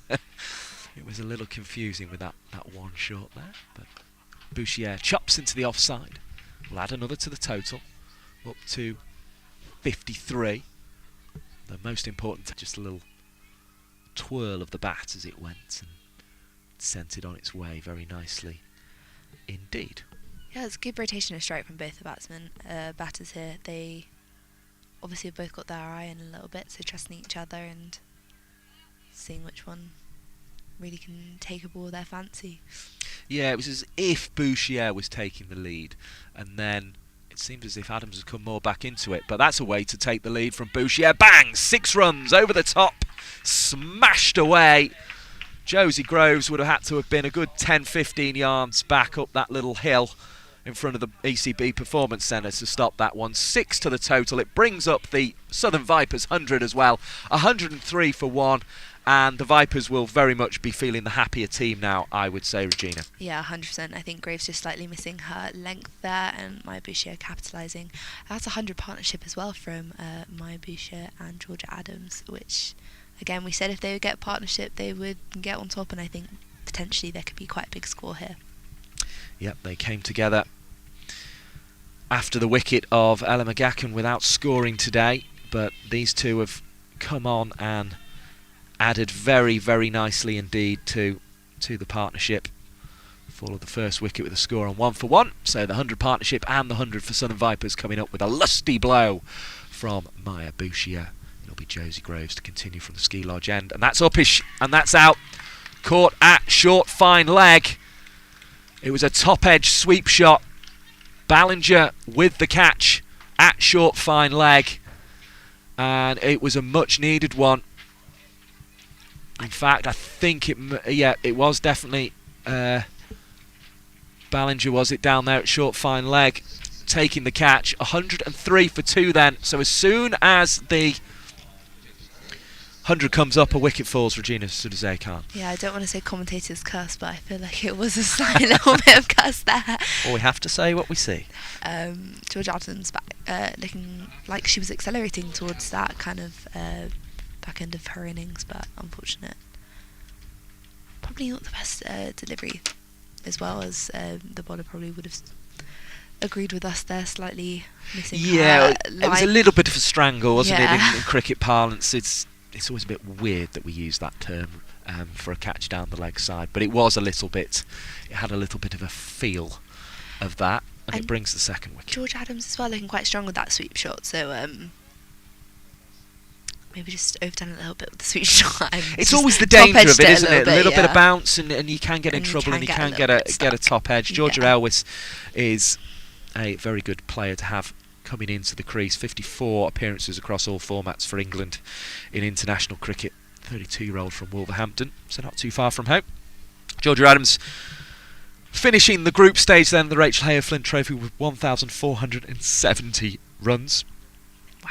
That's across all the formats, all the editions of Rachael Heyhoe Flint Trophy cricket. We'll get her total up for this year confirmed as well, but she will be among the star performers. Sophie Luff and Eve Jones are always the other two who are up there in that column, but Georgia Adams very much putting herself back in that company with 1,470 Rachael Heyhoe Flint Trophy runs so far in her career, and she'll be hoping she can add a few more this season, either via the eliminator or via the final, because that's what's up for grabs today. A place in the final for the Vipers if they can beat the Blaze with a bonus point. If they don't beat them with a bonus point, it will be the Blaze who finish top, but they'll be wanting to win to make sure they keep momentum into the closing stages. Graves there with the fielding from this first Groves ball that is driven out to cover point by the new batter Elwes, who's just looking to settle at the crease.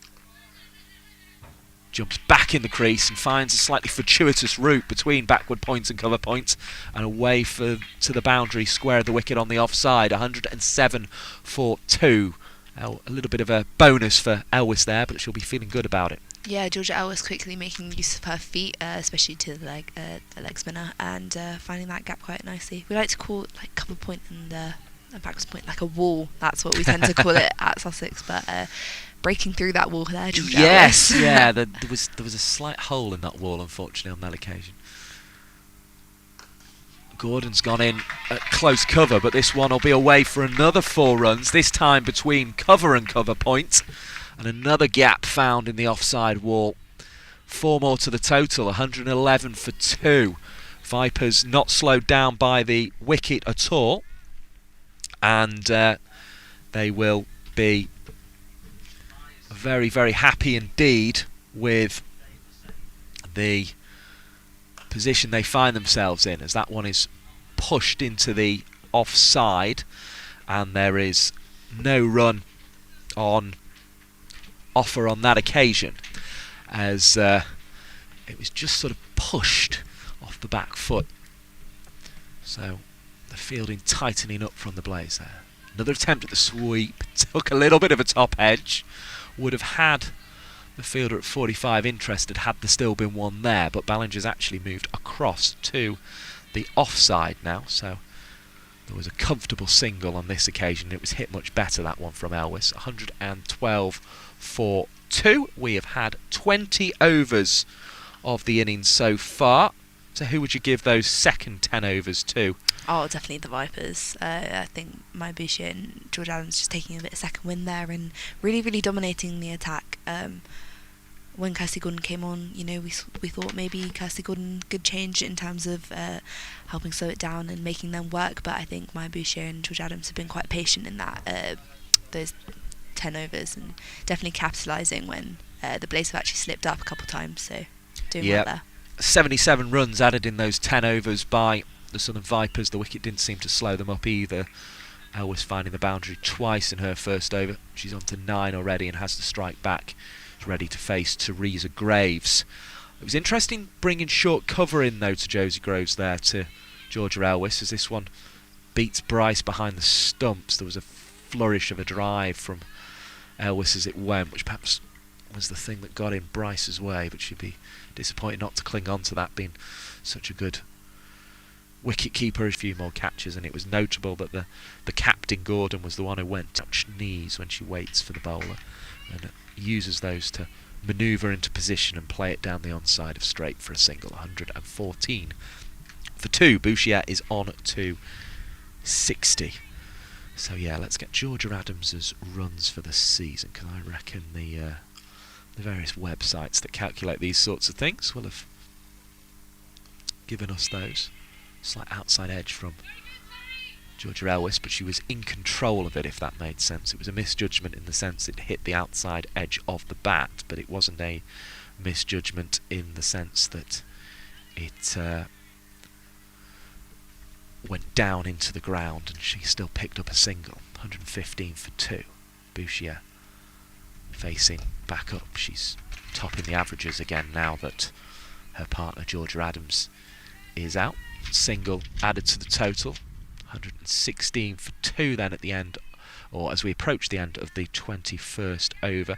Georgia Adams then 507 runs now for the season. That doesn't seem quite high enough to updated just yet, as Elwes plays into the offside, and there with the fielding is Marie Kelly.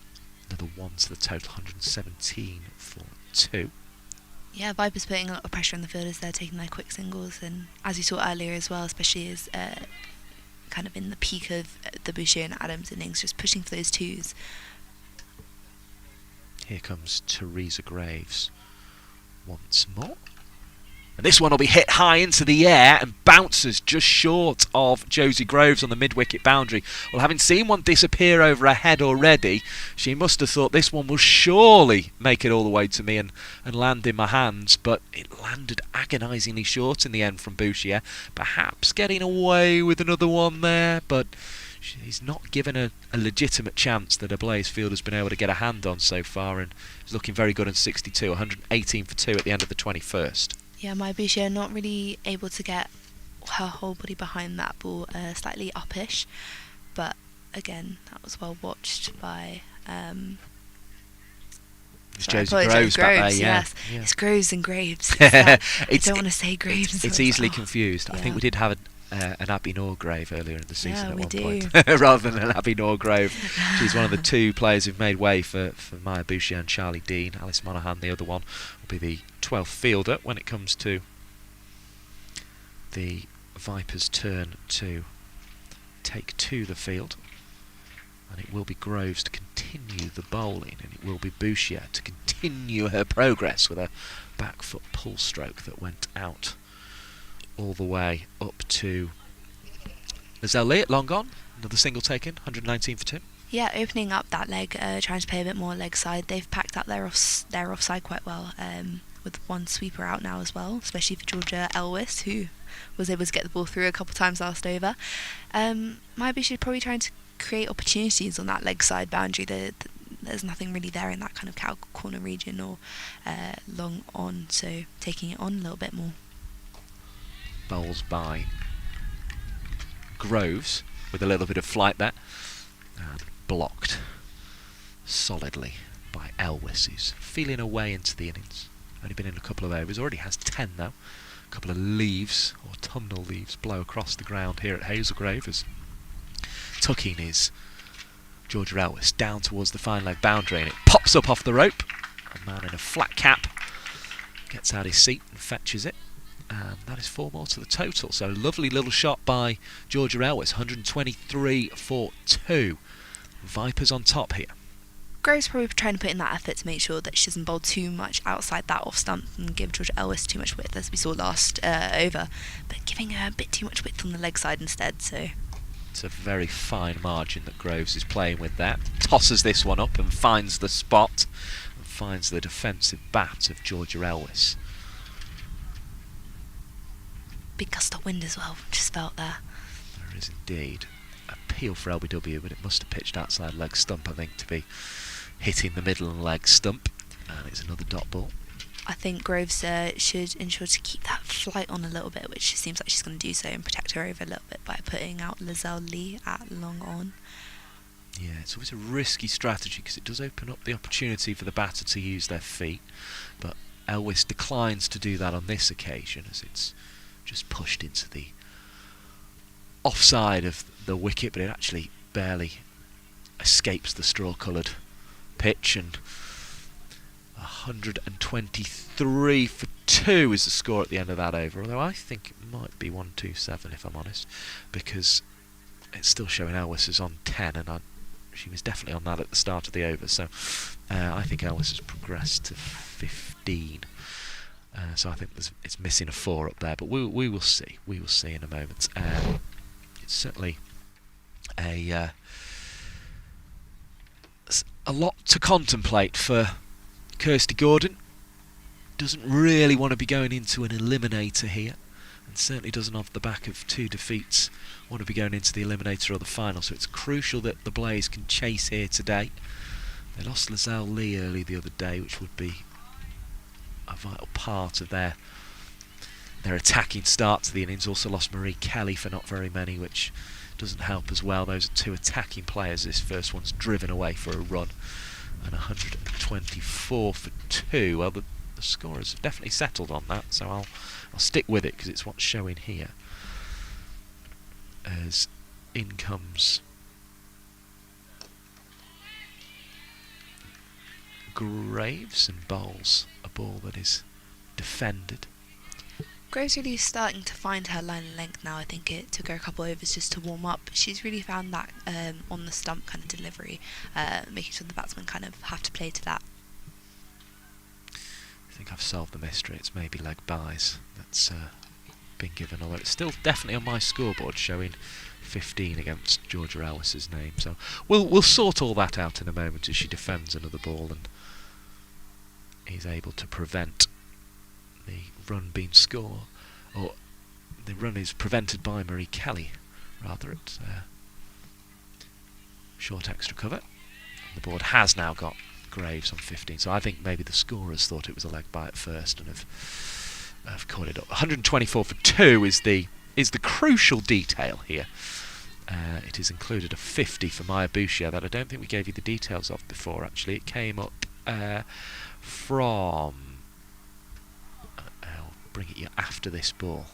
Count from 57 deliveries as Elwes is just touching that one really into the leg side and adds another to the total, 125 for 2.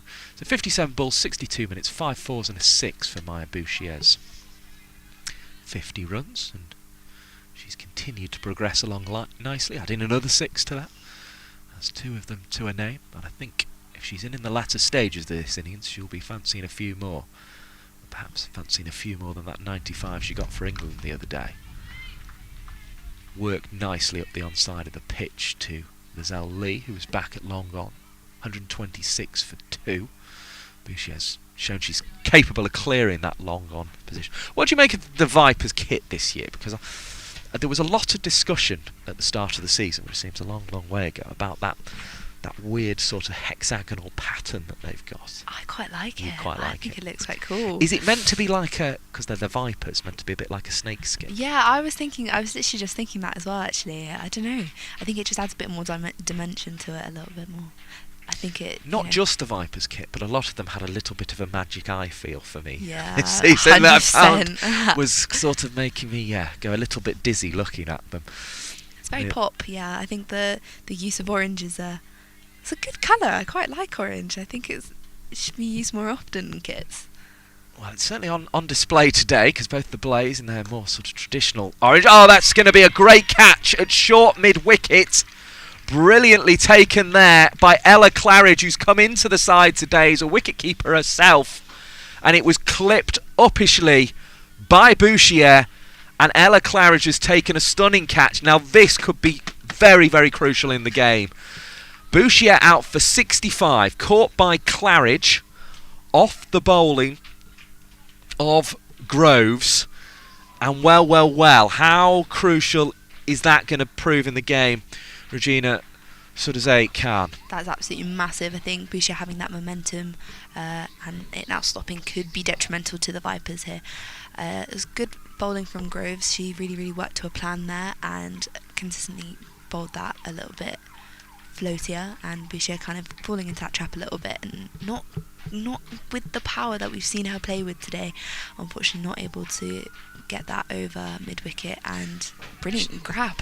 She still hit it well and with timing though. So just not probably in the middle of either going a bit more up or along the ground, kind of in that middle position. But again, can't dispute the power that comes behind that ball.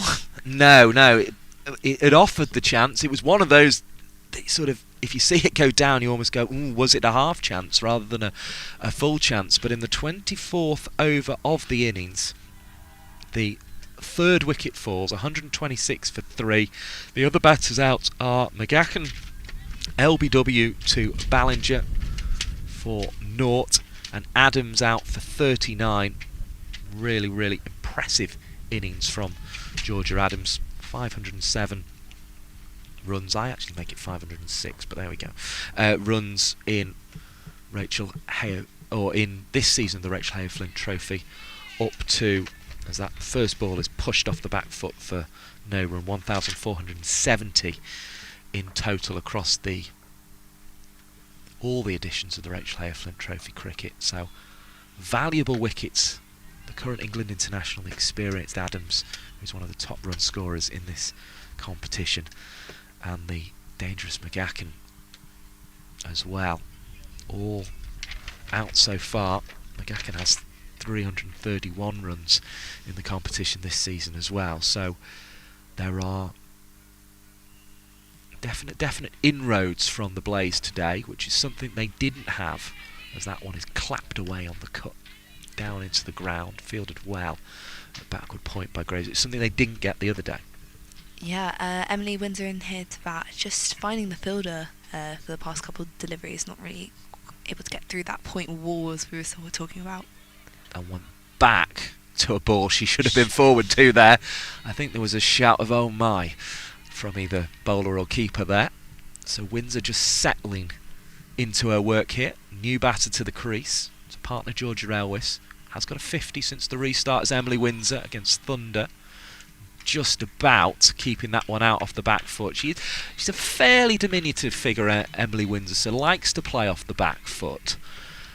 but not finding a run there, and 126 for 3 will be the score at the end of the 23rd over of the innings. And it feels a day with that little bit of cloud cover around, and it just being a day for the bowlers. Okay, it doesn't necessarily affect it for the spinners, but it does feel like a day you need to get forward rather than back, maybe. Yeah, 100%. I think sometimes going back to a spinner might feel easy in terms of watching what the ball's doing a little bit more and gauging kind of how much it's spinning, and it's just a little bit of a soft spin or quite harsh, but I think definitely now attacking the spinners would be a good option. We've seen as Maya Boucher and George Adams, when they were attacking the spinner a little bit more, bowling slightly shorter, giving them more options to hit more squarer, and attacking, kind of taking on that long on and long off region.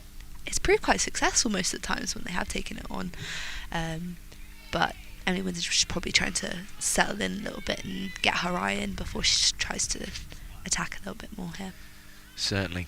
There's a little bit of a rebuilding job to do here. George Elwes, though, already having that kind of momentum that she had, especially during her little partnership with Boucher. Bowled short of a length. Heyhoe has come into the attack, and it's going to be clipped away by Georgia Adams just for the 1 run.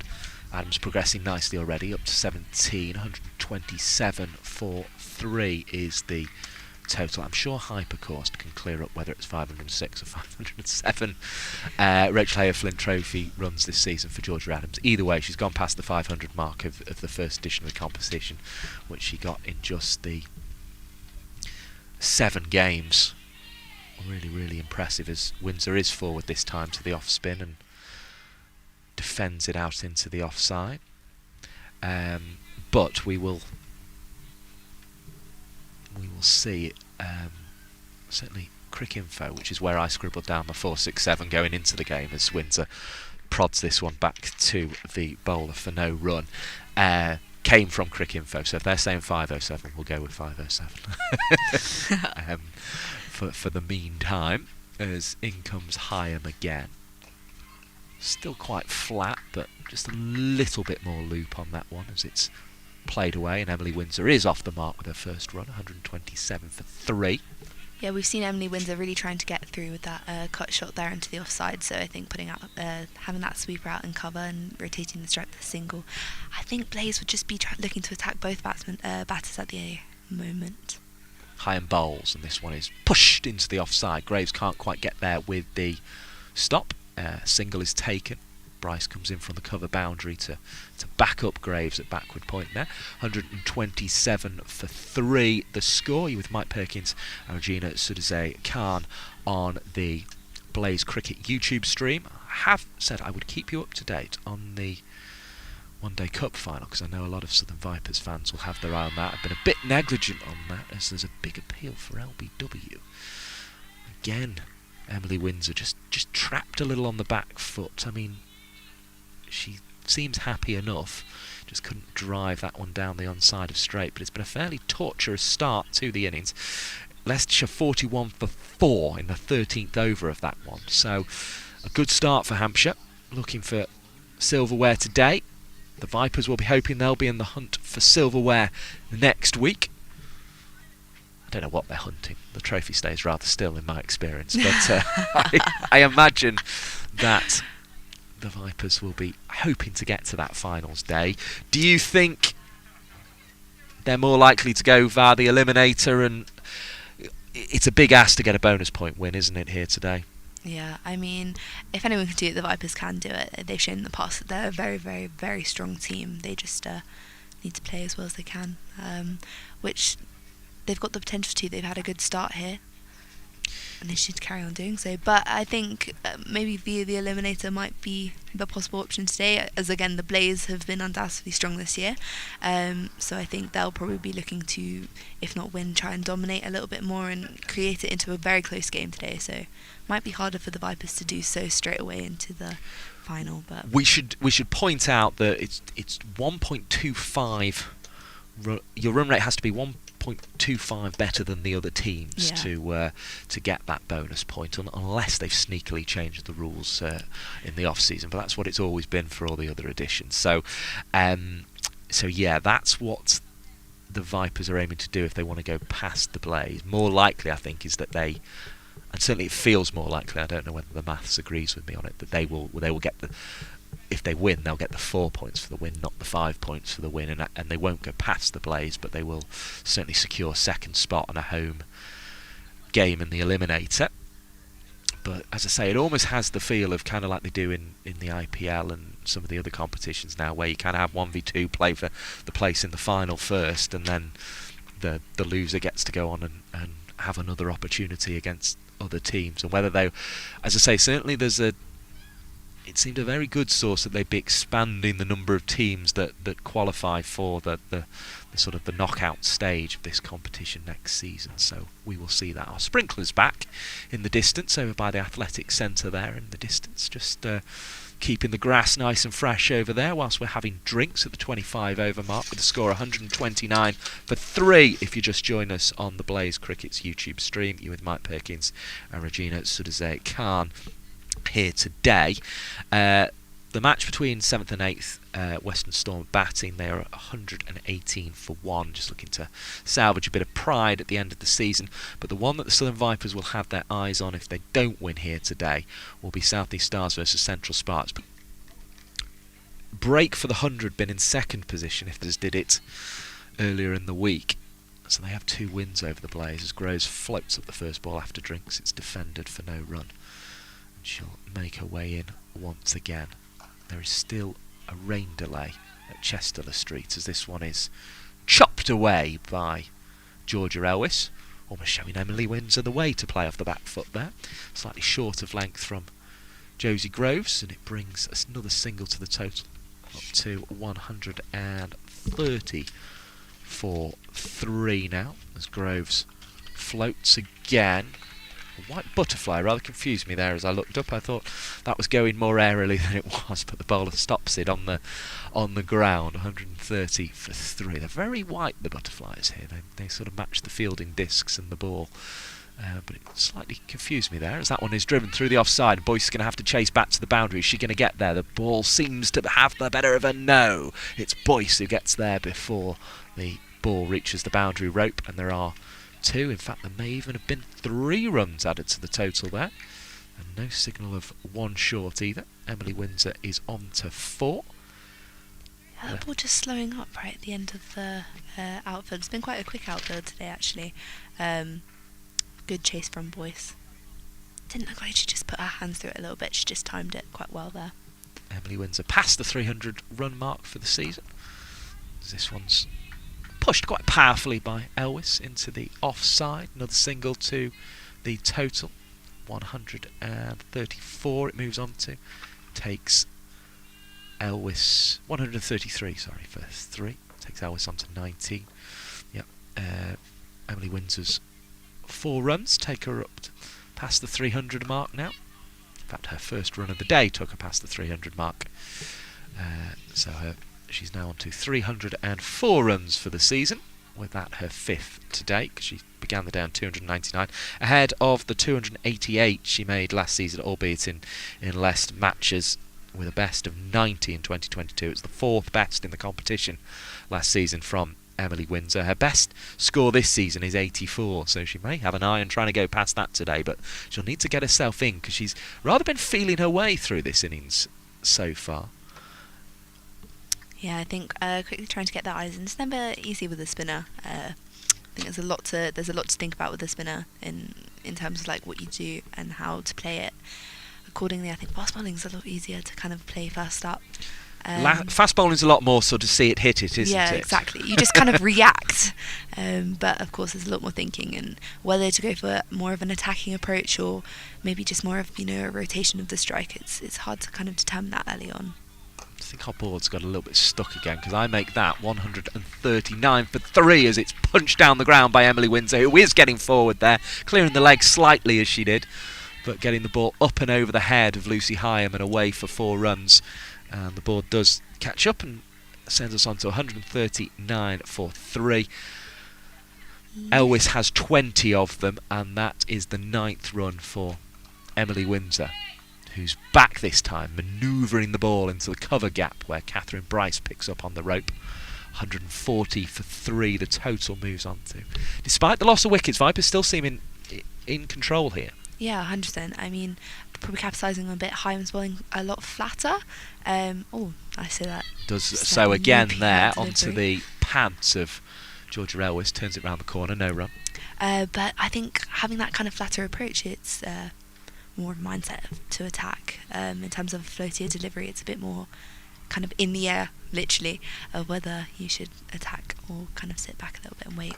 Sunshine is with us here, and it's with Georgia Elwes, who's thwacking that one away down the ground for 4 runs. 143 for 3 the total moves on to. Elwes on to 24, and looking to use all that experience that comes with those 54 international appearances across all formats, including a couple of World Cup squads in there as well, as this one is clipped away. Tumbling stop though on the boundary as it rolls out towards the ECB Performance Centre, but it doesn't quite make it over the rope and up the hill, so it'll be 2 to the total on this occasion. 26 to Elwes, 146 for 3. Looking like that momentum is starting to build up again. Bowling here is Heyhoe, defending is Elwes, and diving for a crease in quite painful fashion is Emily Windsor, and she's hurt her shoulder actually. At first I just thought it was the dust, and she'd almost sort of cut herself as she dived into the crease, but actually I think she's going to just need a moment to check her shoulder here. Seems to be alright though, she's just kind of shaking it off, and as the song goes, and is going to be able to continue here. 147 for 3 the score. It was a tight single, that one, but I felt they were always going to get there. Oh yeah, it did feel like the right moment for a single. I think they've put a lot of pressure on the field, and as we're saying, that momentum is really starting to carry on. Georgia Elwes already on 27 actually, so looking to really quickly rotate that strike, get back into a kind of rhythm, and hopefully carry on their domination here. And after a slightly shaky start, Emily Windsor already up to 10 as well, so that'll be calming her nerves. Looking rather aggressive as well from the off. Started off a little bit shaky, but now looking rather aggressive. Back in the crease goes Elwes. Nice sound off the bat as it goes out towards Kelly on the cover boundary. Returns swiftly though, and 148 for 3 the total moves on to. It's sort of that attitude, isn't it? Sometimes again, almost getting in trouble as she goes back there, pushes the drive, not producing the run that Emily Windsor was after, but she got forward well on that occasion. The voice you're hearing alongside myself, Mike Perkins, on the Blaze Cricket YouTube stream is Regina Rudaze Khan, as that one hits the pads of Emily Windsor. My name is Mike Perkins. If you just joined us, the score 147 for 3, not moving from that latest delivery. The wind slightly ruffling our commentary position, but we've got a good cover from the gazebo today. Certainly not in danger of any rain now, I don't think. And Emily Windsor finding the boundary at the far end by the sight screens.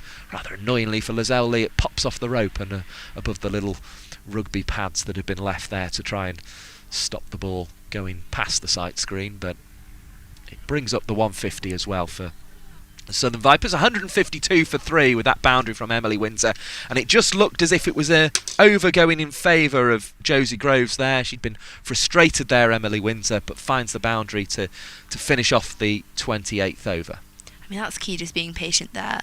Most of the times bowler might slip in that bad ball, or maybe just the delivery to try and attempt the batsman to play a shot and get themselves out a bit, but Emily Windsor taking full control of that and getting it over Lizelle Lee. A little bit of a pause now as the field is contemplated once again by Kirsty Gordon, but she decides she's got everywhere where she needs them. We see a 5th wicket has gone for Leicestershire in the One Day Cup final against Hampshire. In the 16th over of that game, Leicestershire 56 for 5. Elsewhere now in the Rachael Heyhoe Flint Trophy, as Kirsty Gordon has come on to bowl and will start with a fullish ball, which is played off the back foot by Elwes into the offside for a single. Out through extra cover, 153 for 3. The Southeast Stars 138 for 1, so Chatley and Smith still going along nicely. Squeezed behind square by the advancing Emily Windsor. Didn't quite get to the pitch of the ball, but adjusted neatly. And will pick up 2 more for her troubles down through third. 155 for 3, Windsor on to 16. And the other score in the match being played is Western Storm 137 for 1 at the moment. They're in the 27th over against Thunder at Old Trafford as Windsor manoeuvres back again and plays in front of square this time. Only gets 1 for it, but will be happy enough with that. And we've got Northern Diamonds and Sunrisers. There's an inspection in about 15 minutes. We're told the rain has stopped, so let's hope it stays that way in Chesterley Street, because we want the cricket to decide who is going to reach the eliminator today rather than the weather intervening, as Sarah Bryce returns that one, having gone and gathered it as it came off. I think the pad, I'm going to go with lead buys on that one. 155 for 3. Georgia Elwes got back though, so she'll have strike for the next ball. I'll just have another quick look at the Northern Diamonds Twitter feed and see if they are updating us on the situation there at Chesterley Street. A defensive stroke from Georgia Elwes. Elwes plays into the offside. Another single on offer. 160 for 3. The total moves on to. Elwes will keep the strike there at the end of the 29th over of the innings. No real update. In fact, the rain is falling again. 44 minutes ago this from the Northern Diamonds, but likely enough to enable the ground staff to continue mopping up. Their other message says that ultimately that they need to win today to have any chance of advancing. The most obvious route is a win here, coupled with the Blaze beating the Vipers at Loughborough. And they give the score down here, which is now advanced on to 159 for 3. And Josie Groves will continue from this ski lodge end. Nice lengthy spell for her today.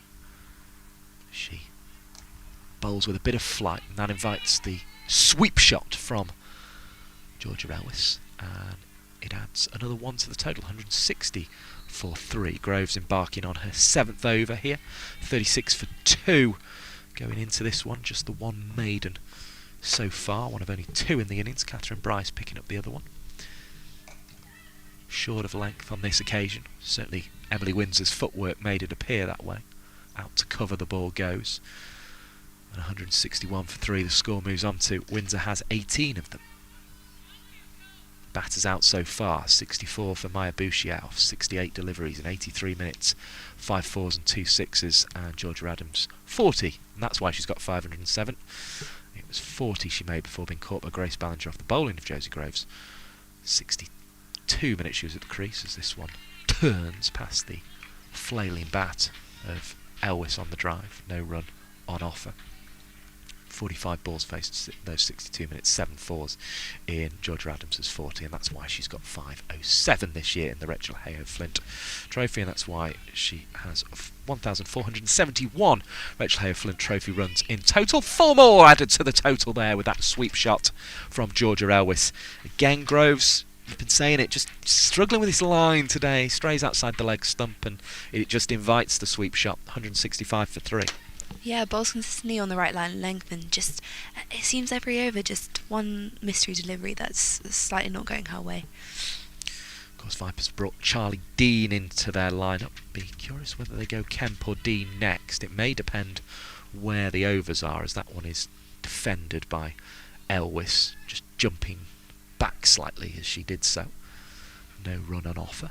Yeah, Elwes being rather patient, really taking her time at the crease today, but looking powerful, and when she hits it she's getting her run, so chops that one down, and we almost commentated cursed again. Not that that's a real thing, of course.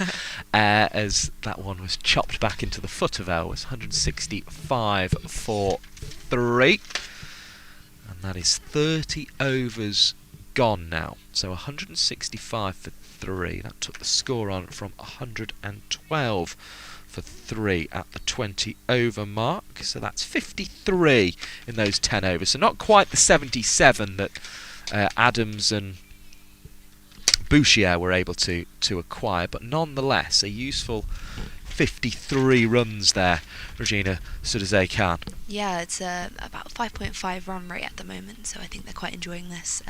Definitely different to the first 10 overs, which we thought the match was going to shape up, but Vipers really taking advantage of this and carrying on past the losses of the 100 partnership of Adams and Bouchier. They're doing well here. They are doing well indeed. They may think, having seen the 295 that Sunrisers got, and it's a real contrast of styles here. The Blazers' success has been built on their bowling. 13 wickets now for Ballinger. We have 12, I think it is, for Kirsty Gordon, as this one is bowled into the pitch and swished by Emily Windsor, who can't get it away for a run. 165 for 3 it remains. They've built it on the strong bowling. Hyam's got 11 wickets. Kirk had a 13 before she departed back for South African international duty. Whereas it's been about the 331 runs of McGacken, the 467 of Adams, as Windsor, who came into this game with 299, is able to lift the ball up on the pull and will take 2 out to long on. 167 for 3. Windsor on to 20 now. It's been built on those batters who've been in the runs. The Vipers' wins so far this season, as Gordon is bowling and defending, pushing really, trying to score a run there was Windsor, but couldn't find one, just straight back to the bowler. Yes, this is good from Kirsty Gordon. I quite like this bowling change as well. I think Kirsty Gordon bowled quite well from the other end. Nice delivery there. Chopped away on the cut. Deserved a run, but Ballinger was alert to it. And almost goalkeeper style saved that one from going outside the ring and prevents a run being scored. Yeah, looks quite pleased with herself there. She throws that back into Sarah Bryce. Well, I think there was a feeling amongst the players' team that they could have saved a few more the other day against the Sunrisers. Over the top of Gordon, Windsor goes again. Picks up 1 run from the drive, went that route for a boundary off Lucy Hyam as well. I mean, there have been a couple slip-ups today, but I think primarily the Blaze fielding has been quite neat today. Yeah. Done quite well, probably as a learning curve from some of the previous Sunrisers games. Yeah, they weren't bad the other day. They just let 1 or 2 get past that they perhaps would have felt they could have stopped, and I think that was certainly, listening to Georgie Boyce after the game, that was certainly the feeling they had. 168 for 3 after 31 overs. Couple of brown leaves on the outfield now, just giving the indication that we're heading towards autumn. But if you look up, I think you could fool yourself into thinking it was still midsummer up there. It's blue skies now. The grey cloud that we had early this morning, which I think was crucial in the Blazers' decision to bowl first. They stuck with that plan. They tried to get a little bit of there was moisture around the other day, even though it was sunny, whereas today I think maybe if it had been sunny they'd have probably had a bat, but they thought, well, the cloud cover was there and they stuck to the plan of going for a bowl. It produced a wicket early in McGacken today. They've also picked up Bouchier and Adams, but those two put on 100 for the second wicket, but have both now departed. Meaning it's 3 down for 168 here. Good to have you with us on the Blaze Cricket's YouTube stream. Our photographer's just positioned himself to the right of the score box at the moment. We can see a couple over in the writers' gazebo over by the ECB Performance Centre on the far side. I think they're huddled close to it to benefit from the Wi-Fi. And a change of bowling announced here. So Groves ceasing at the 7 over mark. She'll have 3 left for the back end if required by the captain Gordon, and it's going to be Lucy Hyam to come and try a look from the ski lodge end. Hasn't bowled from this end before. It's not started well. It's going to be hit away for 4 runs to mid-off, and it's made its way into the commentary gazebo, and I don't think my wire is long enough to allow me to help Georgie Boyce out with the retrieval of the cricket ball there. Otherwise, obviously, I would have done. 168 for 3 the total moves on to, and a really positive intent shown there by Emily Windsor. I mean, I was just noticing that delivery. I'm trying to get a bit more air with the ball, but maybe slightly over pitching it. So Windsor's able to just drive that over, and there was no mid off at all or long off. So see if she sticks with that ploy, because it's a different end, and that one was flatter, but this one has allowed Emily Windsor to get back in the crease as she likes to do and chop away to the cover boundary for 4 runs. It's more cover point, in fact, just in front of square. 176 for 3.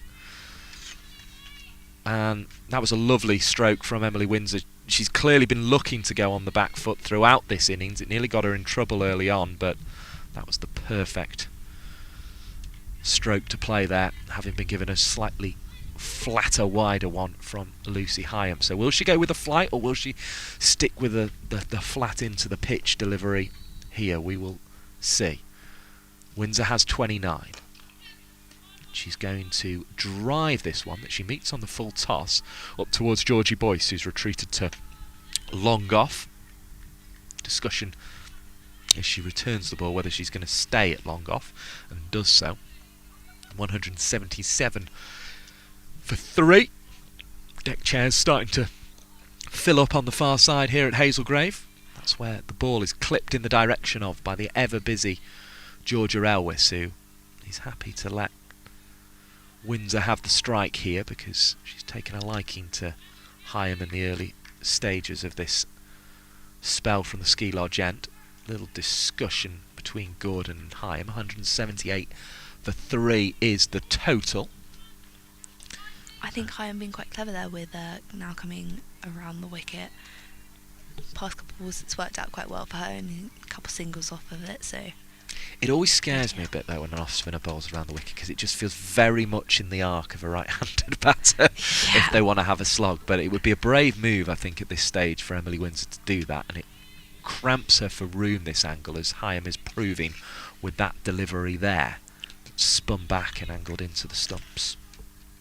I think as well, in Heyhoe's mind, I mean, what could go wrong here? First 2 balls going for boundaries, might as well just give it a that's it. try. It would only be if it went for a 6, which Windsor looked as if she was attempting to hit there, but couldn't find Lizelle Lee. We see Beth Harmer making her way around the boundary there, who's joined us on commentary this year, although in Grace Ballinger's shirt. Yeah. Probably because it's long sleeved and it's a little bit on the chilly side here today.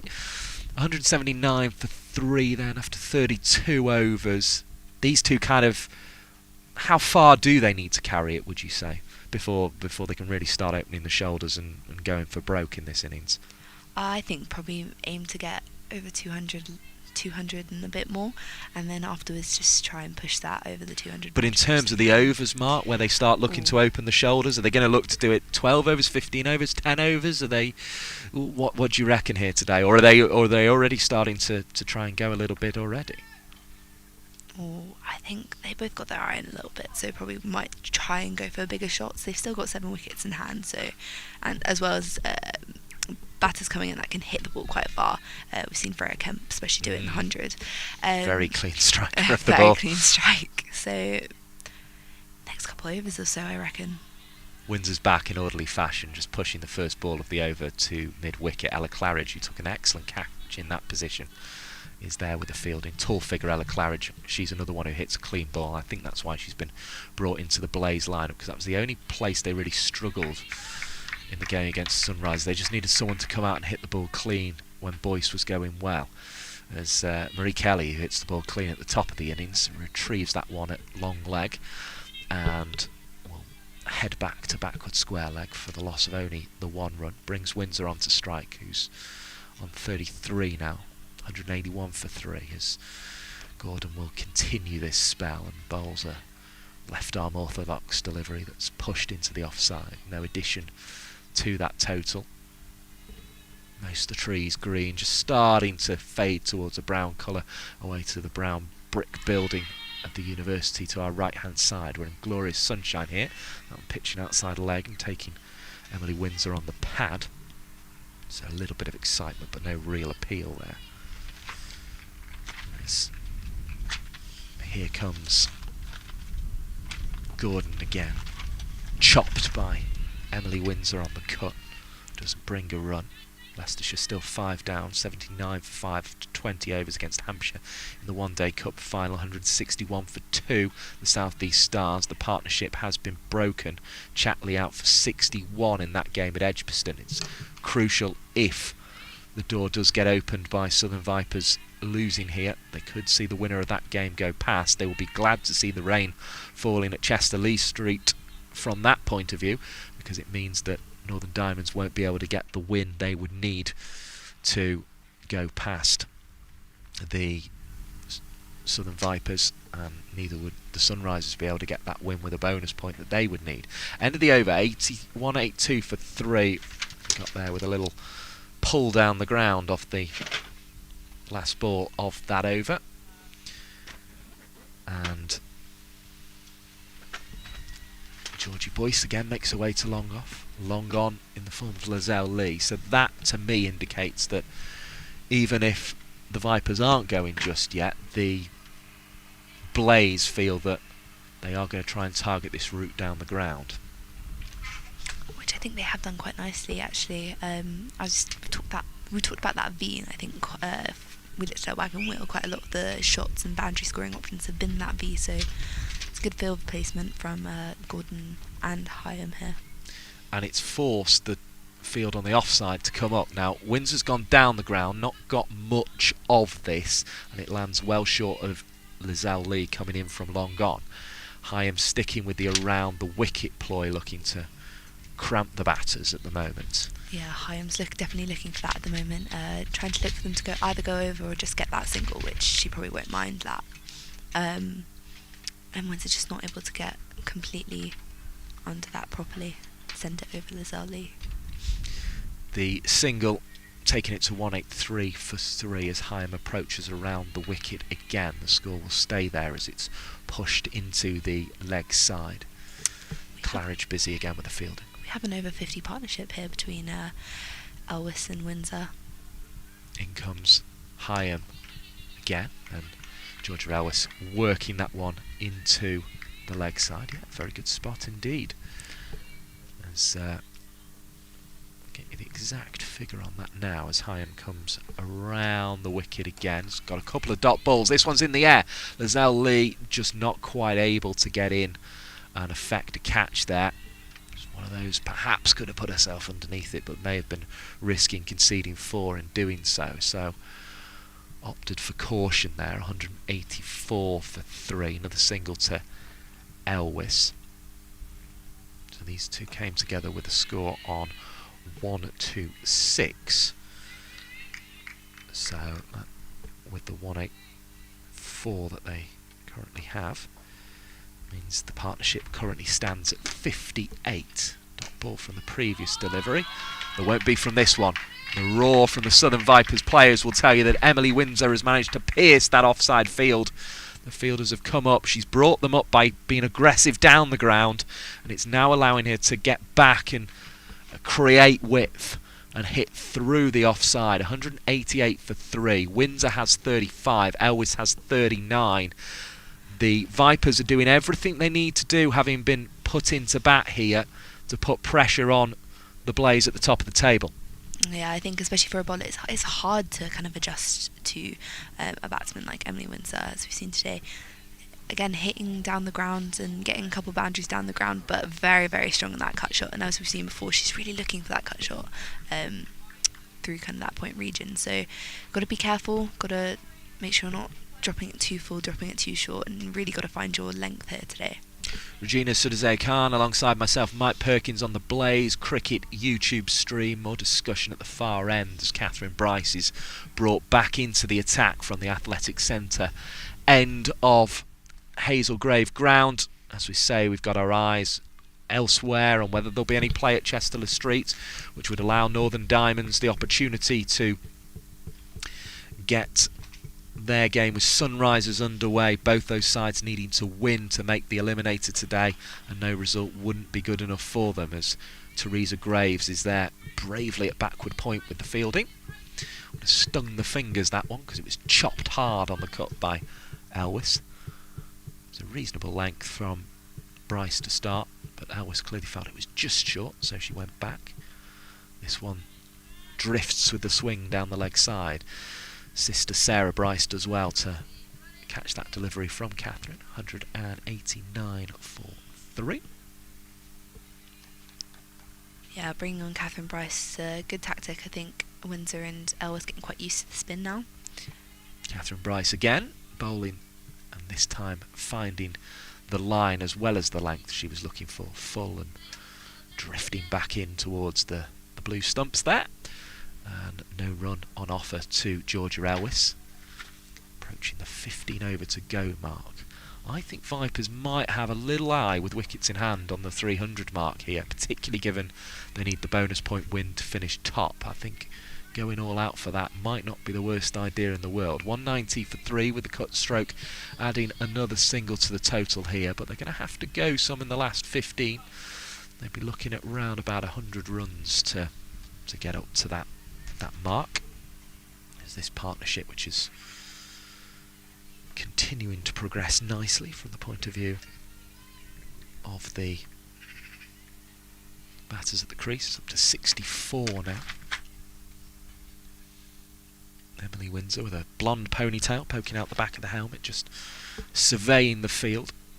Shirt untucked, but just trying to get comfy at the crease as she awaits the bowling of Catherine Bryce. Shorter length, doesn't really get up, which allows Emily Windsor to pull hard out towards backward square leg for 1. There are 3 back on the leg side, so maybe Bryce is going to go shorter with the length. As I say that, Graves creeps up to Elvis inside the ring at fine leg. And they just pushed out Lazar Lee there onto a long on position, so forcing Elvis to probably play straighter. Or not. Double bluff digged into the pitch by Catherine Bryce and swivelled out on the pull shot by Elvis, who has 40 now to her name. 191 for 3. Emily Windsor's caught her up and also has 40 here, so these two batting very nicely indeed. Sarah Bryce crouches with the cap down the back of the trousers at the moment for the wicketkeeper up to the stumps with the helmet. It's played out uppishly on the pull shot by Emily Windsor. 41 she moves on to. Josie Groves is there to collect on the first bounce and return competently. So 193 for 3. But I thought even that uppish pull at the end of the over there is just a sign as we reach the 35 over mark that the Vipers looking to go a little bit bigger at this stage of the innings, and even though it's not coming off yet, the intent seems to be there for me. Yeah, it Regina. does seem like the intent is there. They're really trying to clear the fielders out there a little bit. It was good retaliation from Blaze. I think they're bowling quite well here. Bowling when they find their line lengths, bowling quite well and being quite consistent on that. But a couple inconsistencies every over, which is being punished by the Vipers. But all in all, the voice of Regina Sudaze Khan alongside myself, Mike Perkins, on the Blaze Cricket's YouTube stream. The Blaze top of the table, looking to secure that spot and a direct route to finals day. That's what it's about for them today. If they can get the win, they will do so, and provided they don't concede a bonus point in losing to the Vipers, they would still keep hold of that spot. Boyce has got work to do to her left hand side here and won't get to the ball before it hits the rope. It's off for 4 runs. It's a positive start to the over. We said there was intent from the last ball of the last over, and Emily Windsor throughout Lucy Hyam's spell has been showing intent here, Regina, and does so again. Another 4, 197 for 3. yeah, Emily Windsor really targeting her areas. She's found her gaps and going for those quite nicely. 1 hit away from a half century, decides not to attempt it off that ball. It's just a forward defensive. On this occasion, no run. Yeah, Emily Windsor looking a lot more confident at the crease. I think she started off quite shaky and now looking to either rotate that strike or get herself a boundary, which she's done quite well today. Pushing that one into the offside, but no run. No, also looking to hit quite straight and, as we said, take on those fielders. Maybe pulling out a big shot soon? We'll see. A couple of dot balls indicates it might be on. It's not there for her. Just bounces up to about hip high. And she wasn't in the position to free the arm, so just had to settle for a nudged single that takes her on to 46. But it's been a swift innings from Emily Windsor so far. This stage is making sure she keeps her cool. And here's Heyhoe bowling a ball that is clipped leg side. It puts a bit of pressure on Lizelle Lee, and she can't stop that one. Perhaps would feel the way she had been fielding in the previous game, as if she would have stopped that one. It brings up the 200 for the Southern Vipers, as the ripple of applause from their gazebo will tell you. 202 for 3. And I think even though it's still a long way off, they might have their eyes on this 300 mark, as Georgia Elwys moves on to 45. Looks for a sweep shot, can't reach it, and that's just about the definition of a wide, and the umpire obliges us with the single. So Emily Windsor's 46 of 47 balls, and Georgia Elwys is 45 of 46 so far. So they're progressing very nicely indeed, and it's going to be Elwys to win the race to the half century. She's clipped it behind square on the leg side and will bring another 4 in the over. Lucy Heyhoe struggling here just to keep a hold of this on these quick outfields, and the 4 that brings the over to an end takes Georgia Elwys on to 49. 207 for 3, Regina. We felt Vipers have been in control of this innings from the start, really, but progressing into the last 15 overs there, they look very much in control. I mean, you can tell Vipers are good at what they do. Not saying Blaze aren't, but you know that you can tell that they really want this, and they've come out with a lot of fight. The batters have kept their cool throughout the whole innings, and yes, there has been points, especially with the early wicket in, was it the second over? Second over of the game, yeah. Second over of the game. I mean, a wicket already in the second over of the game. They haven't let that shown in terms of stressing out, and they've played quite well. Yeah, that would have been just the inroad the Blaze would have needed against a lot of teams, but it hasn't happened for them here. Heyhoe off the boundary here, despite having a tough previous over. She has to be there with the fielding, which is always excellent in Lucy Heyhoe's case, and keeps the scoring to 1. 208 for 3. So Windsor moves to 47. Elwys on 49. She's got back ahead in the little race between the two of them. I think Windsor's had more of the balls recently, if that makes sense. Driven by Elwys, wide of mid-off, and that will be 50 for Georgia Elwys, as the applause from the Southern Vipers players and staff tells you 209 for 3 the total, and 50 for Georgia Elwys, neatly pushed away into the offside, the boundary taking it just above 1 a ball. We will get the full details of that innings from our scorers in just a moment, as a short option used by Catherine Bryce, and it could have been 2 half centuries and 2 balls there, but Emily Windsor only finds 1 here to backward square leg. Not quite cleanly hitting that one, but she has 48. She will be happy, and as will Elwys, whose 50 came up from 48 balls in 57 minutes, and she will chop away to move on to 51 here, and the score goes to 211 for 3. So in those 48 balls and 57 minutes for her 50, she hit 7 fours. So a thoroughly good display from Georgia Elwys, and she could be joined very shortly here by Emily Windsor, who is on 48 and hits this one hard right off her nose and only gets 1 for it. Marie Kelly again for the second time in the over on her guard down there and preventing the scoring. 212 for 3. That was Emily Windsor's 50th delivery. She has 49. Her partner Georgia Elwys has 51. Looking every inch of the player who has played 54 international games for England across all formats. Picks up another 1 there, on to 52. 213 for 3 with Mike Perkins and Regina Sudaze Khan here at the Haslegrave ground in Loughborough. Rachael Heyhoe Flint Trophy cricket, 50 overs aside, 13 of them remaining in the Vipers innings, having been put into bat by the Blaze, and Georgia Elwis's 50 coming up in that over. Just a thought on that innings that we've been enjoying here, Regina. Yeah, Georgia Ellis, she's calm from the beginning. Obviously, in her first over scoring 2 boundaries, I'm sure it kind of kept the momentum going for her a little bit more, and she felt confident at the crease. It's always nice to hit a boundary on your first couple of deliveries. Looked good from the off. Hasn't looked like she's given many chances, and continues to back quite well here. She might be looking to stabilise a little bit more in this partnership, and Windsor actually looking to go a little bit more, so maybe Georgia Elwis looking to sit, keep a steady shift while Emily Windsor goes for a little bit more, but 13 overs left, so... They've certainly taken it in turns, as this one is bowled by Groves and cut by Elwis, and it will give Emily Windsor on 49 of 50 balls the opportunity to bring up that half century. Has 6 fours so far in this 46-minute innings, and she just assesses the pitch.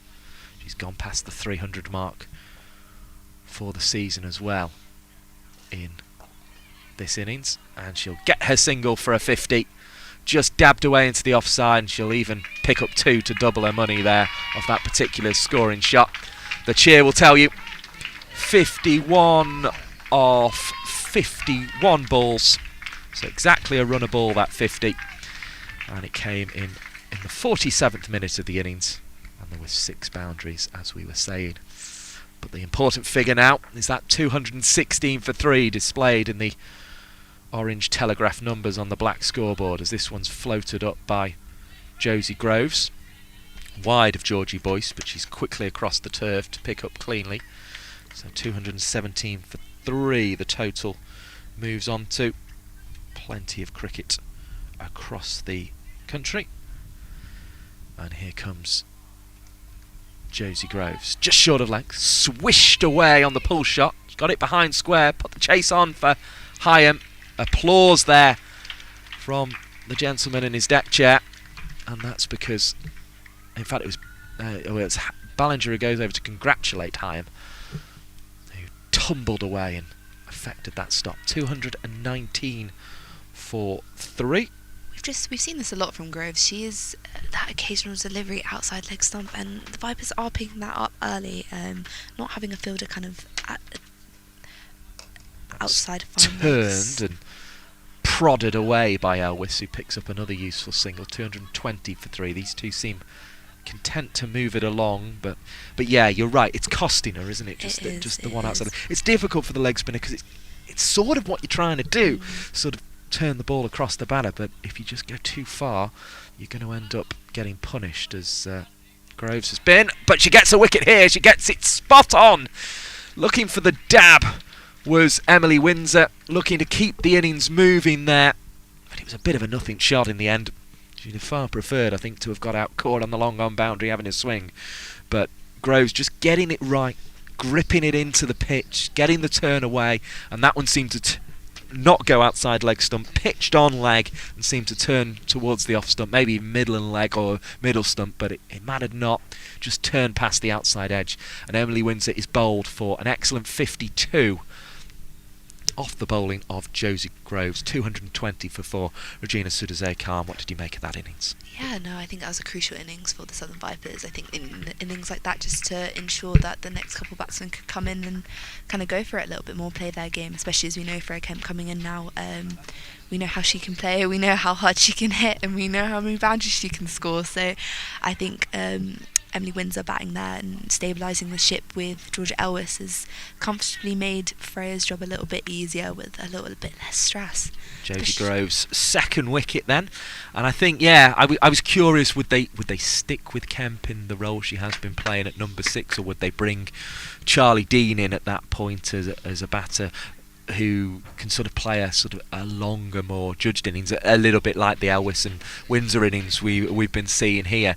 But they've gone with Kemp, and I think that's because of this. With 12 overs to go, I think it's Freya Kemp time, isn't it? Really. I think for that, as you were talking about that aim of 300, it would be good to have Freya Kemp come in, because if it comes off, it really, really will come off. So yeah, I think a lot of whether they get to that 300, as you're saying there, will depend on how many Freya Kemp gets here. I think if they're going to get there, they need a big score from the long levers.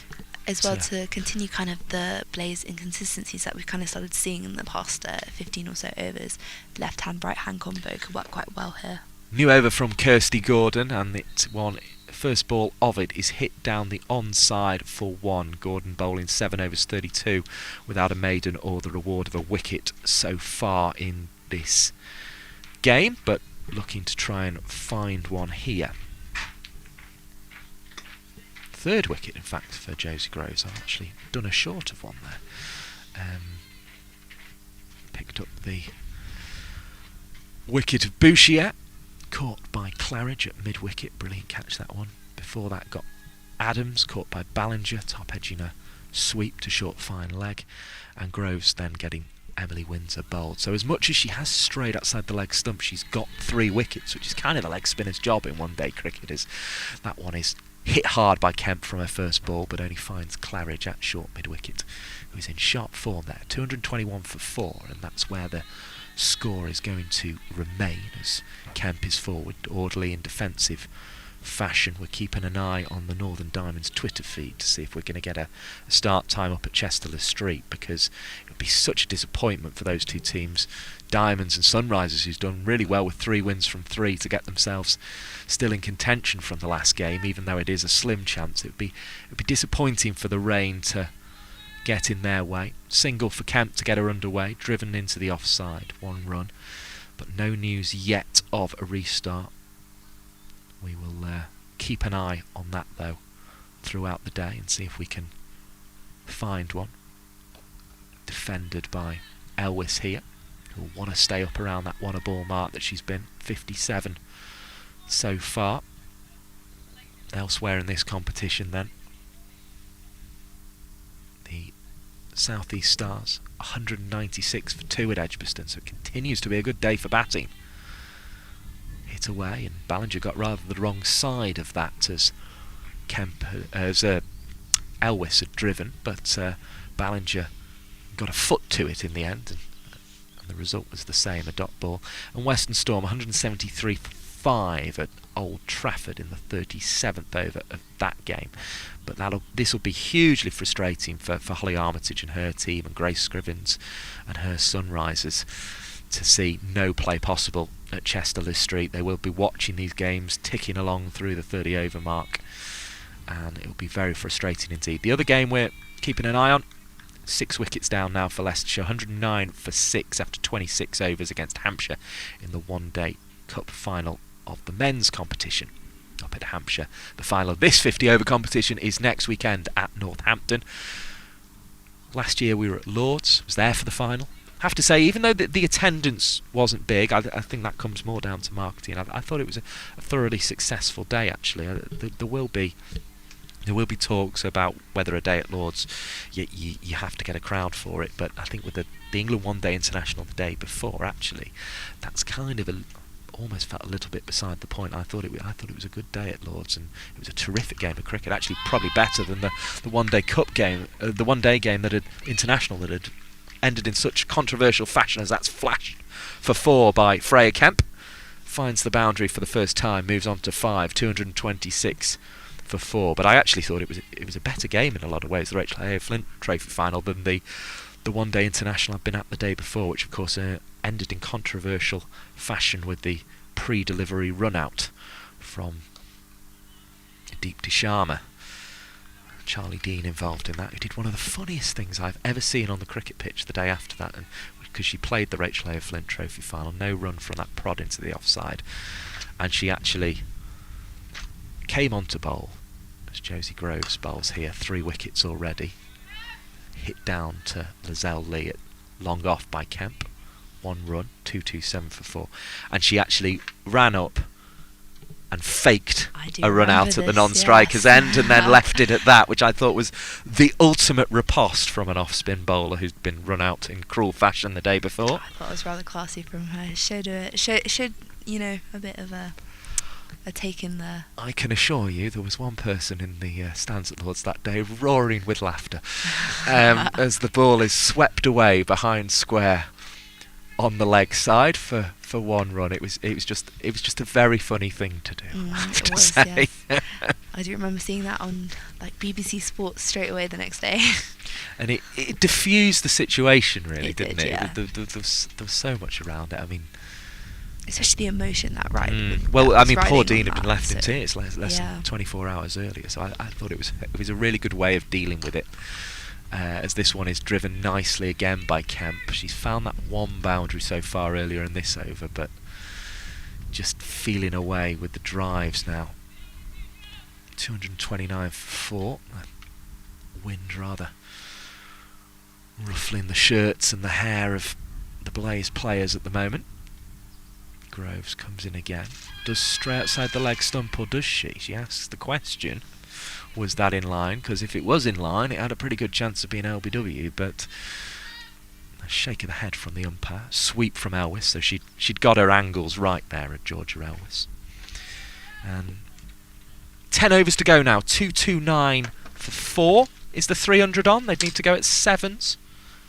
I reckon it could be on here. I definitely think they could. They got 6 wickets in hand, so again, just maybe looking for that bigger hitting. We haven't really seen that from Georgia Elwes yet. She's looking more at rotating that strike, probably getting a single every ball. Actually, we've seen with the occasional boundary that she finds. But with Freya Kemp at the crease and hopefully getting her eye in a little bit more, she's only on 7, but I think could potentially be more if she gets going a little bit. We have seen her as well open up that leg a little bit, looking to score in more of her kind of cow region. With the occasional drive, she's actually been driving down to long off. The voice of Regina Sudaze Khan, the Sussex and Italy cricketer, alongside myself, Mike Perkins, as in comes Gordon to bowl. Nicely driven to start the over by Kemp, but again not finding the power she was looking for. 230 for 4. Well, an indication of they were a bit busier in those 10 overs. They got 53 from overs 20 to 30, Elwes and Windsor. That last 10 overs, 64 runs scored in them, taking them up to the 40 over mark. They'd like 70 plus from these last 10 to really put the pressure on the Blaze, and with 6 wickets in hand, the Vipers have got a good opportunity to do this. A little bit of inexperience down the order, although we imagine we'll see Charlie Dean next. I would have thought. Certainly that was the order it was given to the umpires, which is always a good clue of the batting order. Because, let's be honest, you may as well write it down in batting order, because it's hard enough to remember who's playing in the first place, Very isn't it? true, As Kemp very adds true. another one with a drive down the ground, 133 for 4. I think Vipers do have quite a strong attacking batting order, especially Mary Taylor down the order. Actually, she can hit a ball She far. can give it a whack. She can hit it hard. Here's Gordon, who's looking to bowl flat and stop getting whacked, and it's worked into the leg side. Teresa Graves was there with the fielding. 233 for 4. Now I got a bit ahead of myself there. The Diamonds and Sunrisers anxiously waiting, trying to get play underway at Chester Street to have a chance of catching the Vipers if they lose here. Now Kemp's gone high and long and all the way for 6, advancing down the pitch and hitting the straightest of straight drives into the middle of the 3 panels on the sight screen at the far end. The white ball just appearing as a dot on that black background. Beautiful shot. 239 for 4, and Freya Kemp showing her first sign of starting to go here. Her second boundary of the innings. She's on to 15, and she'll turn that into 16 with a little stroke into the leg side, just twisting the bat as the ball made contact. 240 for 4. And does the 300 all hinge on Freya Kemp for you? No? You think there are others who can play a shot like we've just seen there? Definitely so. I mean, Georgia was already showing her class as she's batting, so I reckon she just a little bit more kind of seen the ball a little bit more, and maybe she could. But she's the try anchor, as isn't well. she, really? Yeah, It's you kind can of up tell, to the you can others to see. come in and do the hitting. I think shouldn't all ride on Freya Kemp, because I think, again, Charlie Dean can also come and hit a ball far and maybe give it a little bit more of a go, especially with 6 wickets remaining. That may as well. Rihanna Southby as well coming into bat. Rihanna Southby maybe more of a batsman that can also hold an innings, but can play her shots as well, especially now that she's got the backing of quite a large total behind her, so she doesn't have to worry too much, but can just go out and play with a bit of freedom. Groves bowls, and there's an outside edge, and he'll take the ball down to 3rd. Heyhoe will have to get there to affect the fielding. If the throw had been slightly better, there might have been a little bit of trouble for Kemp, but Those long levers also help you regain your ground pretty easily. 242 for 4. She has 18 of them. Vipers were beaten earlier in the season by the Blaze down on the Isle of Wight, so looking for revenge in that respect, I suppose, here today. Third wicket's gone down for the Stars. They're 203 now for 3 in the 37th over of that, so slightly slower over rate there at Edgbaston, as this one is cut into the offside and thrown back to the stumps. Groves there with the fielding. And a little bit more discussion ensues about this field. Claridge is moved slightly at extra cover, but won't stop this one as it's slashed away on the cut and away for 4 more. 246 for 4, and that 300 is definitely been targeted. And if the batters have a chat here, I don't even know that Freya Kemp needs a little chat to say you can go here, but she is going, and she's batting very nicely. 22 not out already. Oh yeah, she knows what to do. she's good in these situations. Here's Groves, and she's looking to target the final over of Josie Groves' spell here. Can't quite find a way through Claridge on that occasion, but has done so in this over already. Floated up, has to readjust as Kemp, and readjusts well actually, because squeezes it outside the ring with a chopping stroke. It was a long way down to steer that ball there, but does so. 248 for 4. We're approaching the 250 mark here. Groves, who's been tidy to this point, now with a little bit of work to do to keep respectability to those figures. Oh, now the non-striker's been hit, and hit quite hard here by Freya Kemp's drive. Freya Kemp thinks it's hilarious. Georgia Elwes probably less so, as the senior partner on 60 with the 54 England internationals, has just been hit by Freya Kemp, who's just coming into that all-rounder role in international cricket. Kemp thought that was hilarious, even though she got none for it in the end.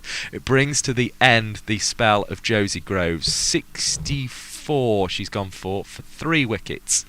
1 maiden in those 10 overs. We'll get those figures confirmed in just a moment. We didn't give you the details of the Emily Windsor 50, which came up off 51 balls. We did 46 minutes, 6 fours. I remember saying it now. Her innings eventually ended on 52 or 53 balls in 49 minutes with 6 fours before Emily Windsor was the third of those Josie Groves wickets bowled. She also picked up Maya Bouchier for 64, caught by Claridge, and Groves getting Adams caught by Ballinger for 40 as well, as this one is forced by Elwes through the onside, just beats mid-wicket. Those are the little frustrating moments at the moment for the Blaze. They're just kind of getting to balls but not quite stopping them and making them escape the ring. Claridge has had that experience in both the 2 previous overs now. 249 for 4 then. The single only a damage. The damage only a single, if I can get my words in the right order on this occasion. Kemp then will face up and flick to the leg side. Bryce gets back, appeal for run out, and it is run out. And Freya Kemp can't believe it. Throws the bat to the floor in frustration that she didn't get back. It was a really tightly run thing, and it was a really brilliant throw from Josie Groves, I think, who's just come off from bowling. And a fantastic, or was it Catherine Bryce? We'll confirm that in a moment, because it came from right on the boundary on the far side. But it's going to be a crucial moment, because Kemp is run out for 24. Brilliant bit of work from the Blaze, and it gets out a key batter in this chase, because Kemp looked every bit as if she was going to take Vipers towards the 300 mark there. But she's run out with 7 and a bit overs to go. Yeah, she looked quite promising there. She really was starting to get going, attacking the bowlers and coming down quite a lot and adjusting really well, actually. Looked like she was seeing the ball quite well, so I think that's quite a disappointment for Southern Vipers. She seems very disappointed as well, actually. Yeah, it's fair to say that, I think. Seems very disappointed indeed, perhaps not agreeing with the decision to raise the finger, feeling she'd got back, or perhaps just frustrated that she had been run out. We will find out, no doubt. But 249 for 5 is the score. We're in the 43rd over, so 7 overs and 5 balls remaining, and Charlie Dean walks to the crease. Freya Kemp run out for 24 then. Had to go for it though. They had to go for that because 100%. It was a case of, it is Catherine Bryce who's been credited with that, by the way, as Charlie Dean starts with a defensive stroke to Kirsty Gordon. You know, you've got to take the fielders on at this stage in the same way you've got to try and clear the ropes, and I think they were right to come back for the second, but I think Kemp probably felt she'd made her ground there. Umpire disagreeing. It was a direct hit from the boundary from Catherine Bryce. Superb throw. You were saying quality cricketer out there in Almira, and she proved it there. Yeah, 100%. Quality cricketer, and what a throw. It was a brilliant throw. Regina Sudazai Khan alongside myself. Mike Perkins here. Oh, and that should have been caught. And could that prove costly? As good as the fielding was from Bryce, we've now seen a drop on the far side. Top edge from Dean. Hit it well. And it's Groves on the far side, just finished her 10 overs and can't cling on. She can't believe it. Remonstrates in the direction of Marie Kelly there, just saying, how did that not stay in? It was hit hard and flat, but it should have been clung on to. And 249 the score remains. It became 250, I think, amidst that, with the single taken. But put down by Josie Groves. Charlie Dean without scoring. She always had too much time. It seemed like she was in position and waiting for it a little bit more. But it seems very disappointed with that. A second wicket probably would have been crucial as well right now. However, there's still time. There's still a lot of time in 8 overs. Could keep it under 300 here. It's a real bonus, though, isn't it, to get the run out of such a key player as Freya Kemp. One of the, I mean, that probably already, even at the young age of 18, probably the cleanest hitter in cricket at this level, and one of the cleanest hitters on an international stage. To affect a run out like that with a direct hit from the boundary, I mean, you talk about margins games hinge on, and that could be one there. But equally, the drop then on the boundary could be a margin the game hinges on. 251 for 5, just to clarify that score. So the Southern Vipers 250 is up, and it came up in the 43rd over of the innings. And as we say, they've been getting quicker and quicker. The sets of 10, if you like, and they're looking for 70, really, aren't they, Regina, off this last 10 here? Ideally, yes, that would be perfect. Here comes Ballinger to bowl around the wicket from the ski lodge end where she began her bowling from, but she offers a little bit of width outside off stump from the first delivery. And we saw Gordon first delivery of her spell go for 4 as well. There's been a little bit of that today from the Blaze. It's very difficult on this quick outfield here at Loughborough. The boundaries are by no means short, but they're not the longest you'll see in women's regional cricket either. 255 for 5 now. Sometimes when they're left out at New Road or Grace Road or somewhere like that, then they'll be much bigger than this. So it is difficult to keep the scoring down, but they've got to be disciplined with their lines and lengths, particularly at the start of spells, Regina. Yeah, no, I agree, especially to a new batsman like Charlie Dean, who is looking to score that runs and looking for that 70 runs here. Giving her a bit of width is probably not the most useful in terms of creating that pressure. What can Ballinger respond with? It's wide down the leg side. Bryce did brilliantly to gather it, and then it was, you could tell, because she'd almost tried to follow the batter at Dean a little bit, it was giving herself room. By the time Bryce had gathered down the leg side, she was almost a little far away from the stumps to get back, and almost had to dive to try and get there and break the hands and use just the one hand. She was desperately reaching for those bails, but couldn't knock them off in time. So Charlie Dean, chance in her arm, she's been dropped once.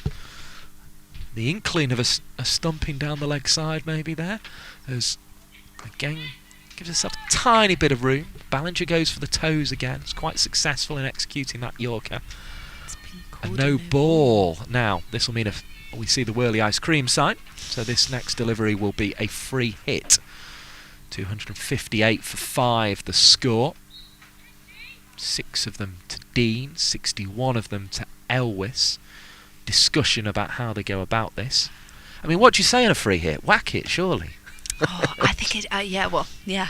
Try and hit it. Hit it as far as you can. Unless they're saying, "Oh, have you got the pace for the ramp or something extravagant?" Like that? But you just got to whack it. I mean, there's no real. I mean, that's kind of the goal, isn't it? There's no real tactics to this. I mean, Elwes will want to make the most of it because she's on 61. There's an outside chance of a century here, and if she can hit a 6, that will help her cause very nicely indeed. You with Mike Perkins and Regina Sudazay-Khan on the Blaze Cricket YouTube stream. Good to have any of you of the Vipers Persuasion who've tuned our way today as well. As Ballinger comes in, clonks it into the leg side, but with no great power, and that brings just the 1. So 62 now to Elwes. 259 for 5. 41 more needed to get to this 300 mark. I just feel, in terms of trying to get the bonus point for the Vipers, that is a crucial mark. I think they're going to struggle to get the bonus point here today. I looked at the way the Blaze battered yesterday. It was a 30-run defeat, but I thought they quit themselves well in the chase, as this one is swept really by Dean, which is an ambitious shot of a quick bowler like Ballinger, but she executed it well. 260 for 5. I just feel they're going to maybe struggle to get there, to bowl the Blaze out cheap enough.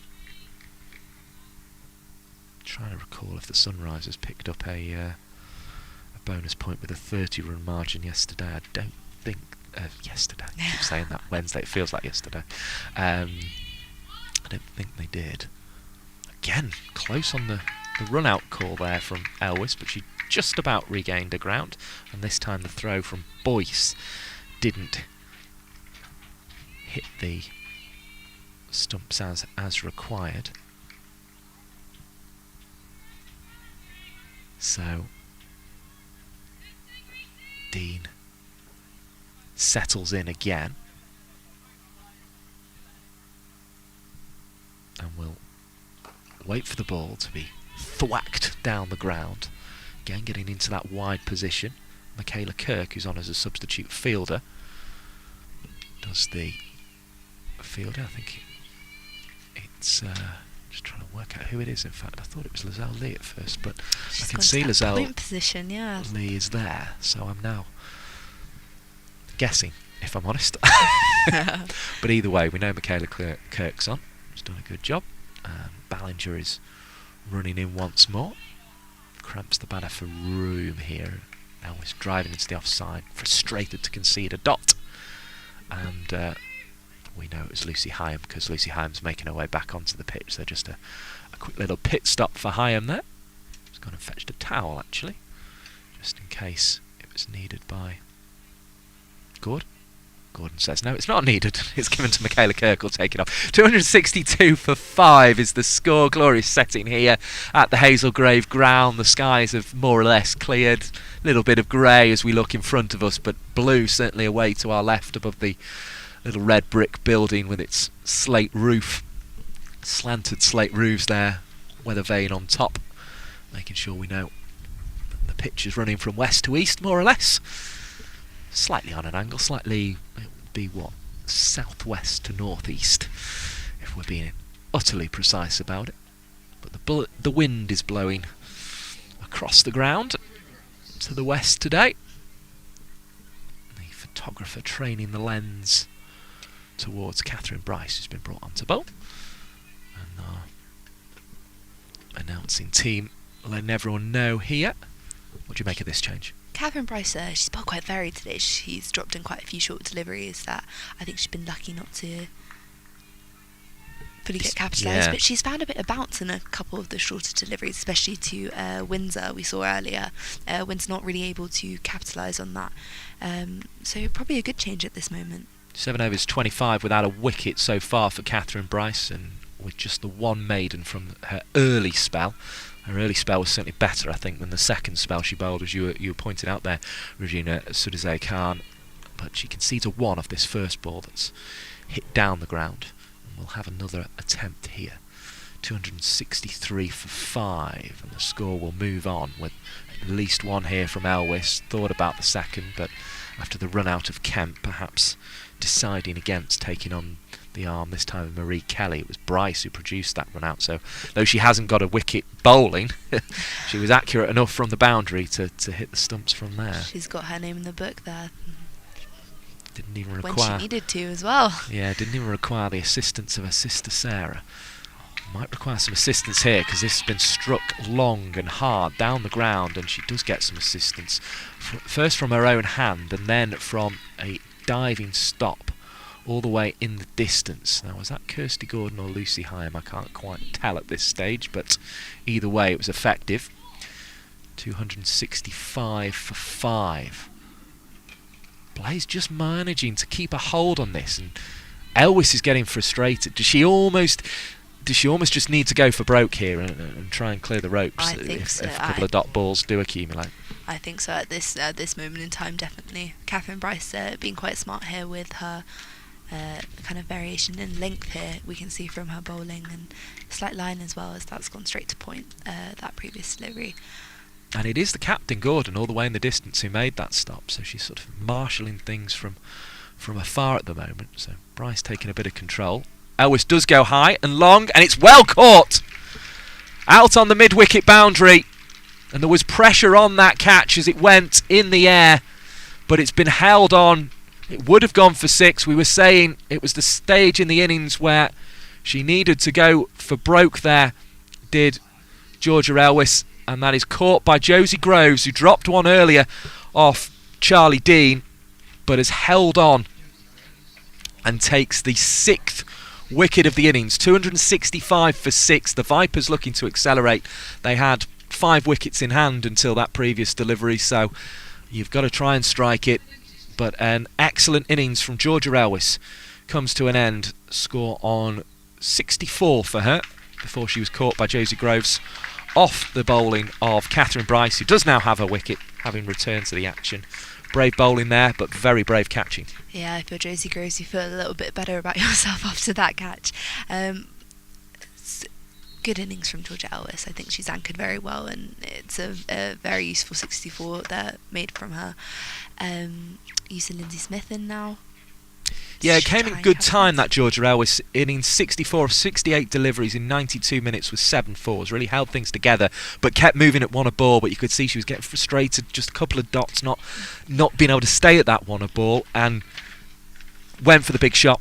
Took the right option, but just couldn't clear the fence. And credit to Josie Groves, hanging on where she hadn't earlier in the innings. Lindsay Smith got a 50 in the previous game. An important 50 that helped Southern Vipers set that formidable total that the Stars couldn't chase, and that's why they're in second position. She starts with a 1 driven down the onside. 266 for 6 with 5 overs remaining in the innings. So that all-important 300 mark, would need 44 from the last 5 overs. Do you see it happening, Regina? I don't know at this moment. We haven't really seen much of a... I mean, even though she is trying, too much of clean hitting from Charlie Dean yet. So at the moment, not looking the most probable. Looking a little bit least probable as the overs tick on, especially after that over from Catherine Bryce, which was very well bowled and a well-deserved wicket for her. However, it depends how Lindsay Smith comes out today and tries to hit the ball. Yeah, I mean, these two, they've no choice really. They've got to go, haven't they? So 44 of 5 overs. You're looking at 9s, just under there. Yeah. So yeah, even by my terrible maths, I can tell you that is that is 9s, isn't it? 8.8 if you want to be absolutely precise. So they can have 1 over of 8, can't they? And then they need 9s really to get there. Here comes Ballinger, ski lodge end, and she's going to deliver a ball which will be hit hard down the ground. Marie Kelly gets across, and that was sweetly struck by Charlie Dean, but by Lindsay Smith even, but only produced her 2nd run of the innings, only 1 run there. It's good placement from Lindsay Smith, right idea going down the ground, especially to Ballinger. It's why in a lot of batters' eyes, one-day cricket is rubbish. You play a great shot like that and you get 1 for it. In comes Ballinger again. but they do get quite flat wickets and a nice white ball that doesn't do a lot. It bounces just in front of Kelly. Similar situation that Lizelle Lee had actually coming in from long gone, where the ball, she sort of almost had the choice of put yourself under it and possibly concede the four, most likely concede the four, or just be cautious and settle for the single, and that's what happened. And 2-6-7. Charlie Dean there premeditating a little bit, opening up and really trying for that kind of cowish boundary if she can. Has been throughout the innings, why she ended up almost sweeping Ballinger. This is an orthodox drive from Lindsay Smith. As to, as I say, crucial 51 in the previous innings. It just seems Vipers sort of, we mentioned those scores of Georgia Adams since the restart, the 49, 71, 82, 40 again today, the lowest of them, 40, the lowest score, can you believe it? Lindsay Smith getting a half century, Emily Windsor getting a half century against them. It just seems that they're trying to peak at the right time, and that's what they've sort of always been about, and that's why they've won so many trophies. But the Blaze looking to get in and win a trophy this year. Big appeal for LBW as Smith is struck on the pads, but doesn't produce the wicket that's needed. Smith looking to hit quite straight as well, I think, at this stage, especially with only 5 overs left. Should try and create more opportunities, move her feet a little bit, try and get Ballinger to kind of mess up and capitalise on that, but possibly trying to play a little bit too straight right now. Diminutive figure, maybe she'll try and be more inventive off this delivery.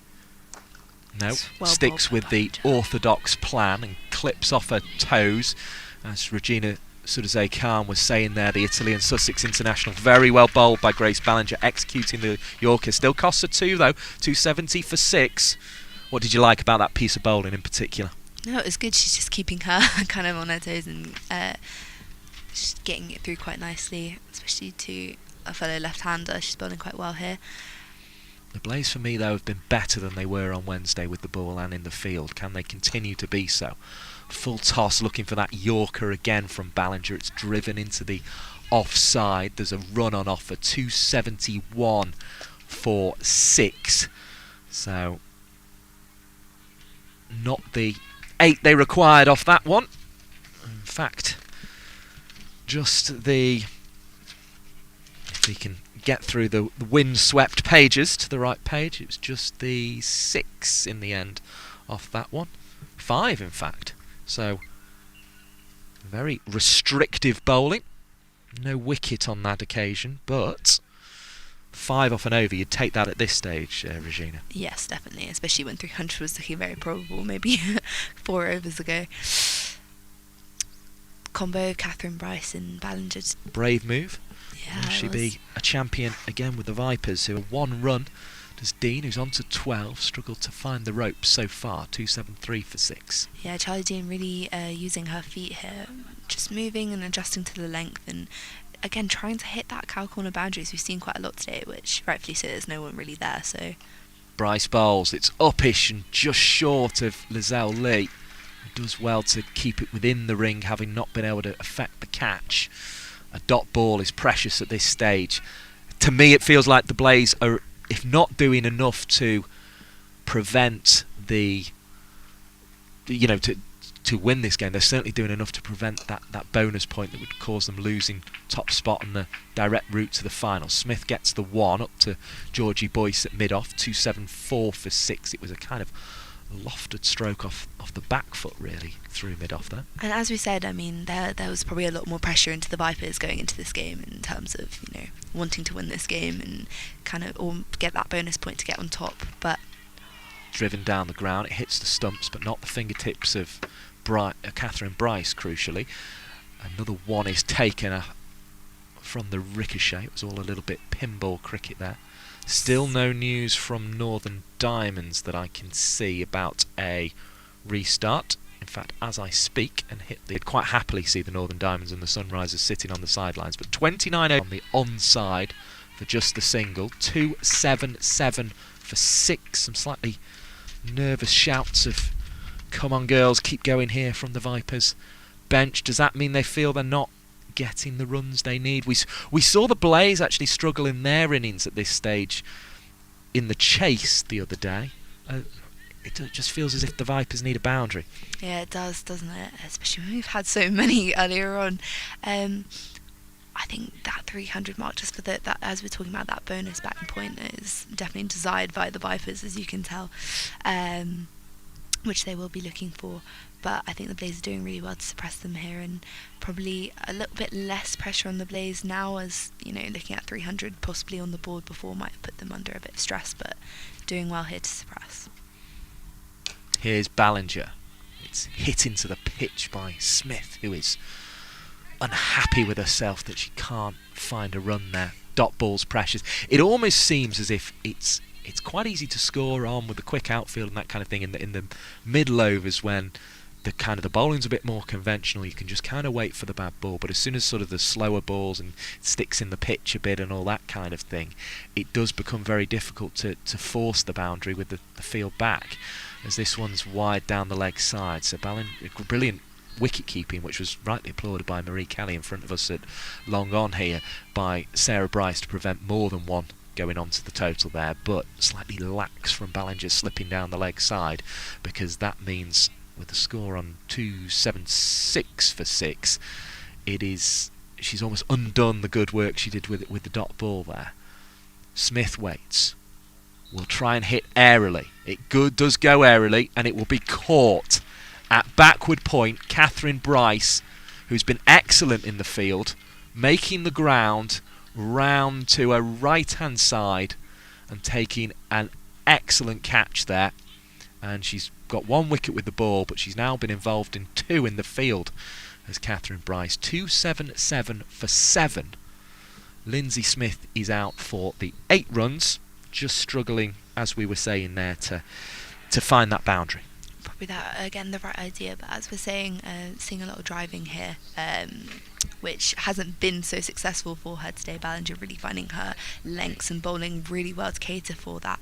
Field placement being quite tight as well. So maybe perhaps a bit more adjustment from Smith could have been better, or maybe coming out and attacking Ballinger by coming out her crease, or maybe sitting right deep, or maybe moving either side of the stumps could have been more beneficial in an attempt to try and get a bit more bat in it and find that gap, but unlucky not to get anything, and it does seem like it was a shot of frustration. Yeah, it was. Both that one and Ellis's were look, we've got to get on with it here. We've got to get near that 200, which is seeming a long way off now.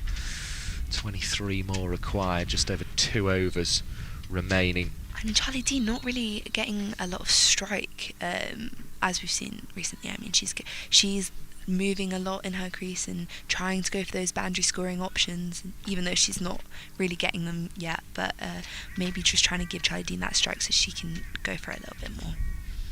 Ballinger bowls. It's a slower Yorker. Very good first delivery there to Rihanna Southby, who has come out to bat at number 9 here for the Southern Vipers. Confirmation of that wicket then. Lindsay Smith out for 8 off 12 balls in 10 minutes, caught by Catherine Bryce off the bowling of Grace Ballinger. So Blaze, I think, doing what finishing top of the table is all about. They're doing just enough here to restrict the Vipers, and they get another wicket. Southby trying to chop away and ends up chopping onto her own stumps from a full delivery by Ballinger. 2 in the over, and Southby is bowled for naught, having to come in the latter stages and get on with it. It's never easy, but she finds herself bowled by Grace Ballinger. Frustrating for the wicketkeeper there not to be able to contribute with the bat. Yeah, Southby won't be too happy with that. But again, reading in the situation, she really does have to try and go on. So unfortunate not to kind of score, but she's tried for the situation. Mary Taylor coming into bat as well, who can strike a ball quite hard. So well, we were hearing earlier she's got the big build-up, and maybe she will be the one to find these boundaries. 277 for 8 is the position that she must come in and do it from. But as I say, to me, it's going to be a big chase, but it's not going to be as many as the 296 they needed against Sunrisers the other day for me, unless Mary Taylor can come and do something really special. If she smashes 18 off the next 3, we might reassess. But at the moment, it feels as if the Blaze are going to be chasing something less, but they've still got work to do, and the pressure's still on Ballinger. Even though she's picked up 2 wickets in this over, she finds a route through into the gloves of Sarah Bryce outside the bat of Taylor, who in the end was just looking to try and squeeze it past the gloves of Sarah Bryce. We've been enthralled by this game, so we haven't given you scores elsewhere in a little while. The matches taking place in the Rachael Heyhoe Flint Trophy will all be underway by 2 o'clock, hopefully, because it's a delayed start between the Northern Diamonds and Sunrisers as Taylor gets her first run squeezed into the offside. 2-7, 8 for 8. Excellent over from Grace Ballinger. She's been brilliant in the Charlotte Edwards Cup this season, and she's taking those skills into this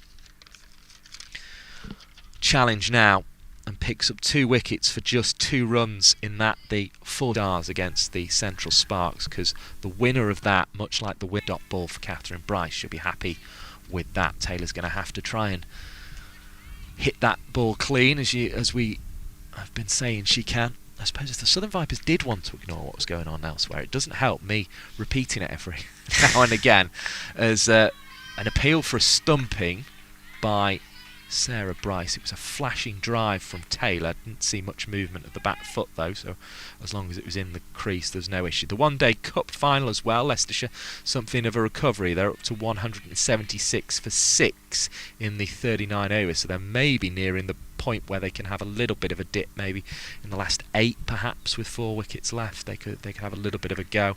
They've got Evans and Swindles not out on 18 and 55 respectively.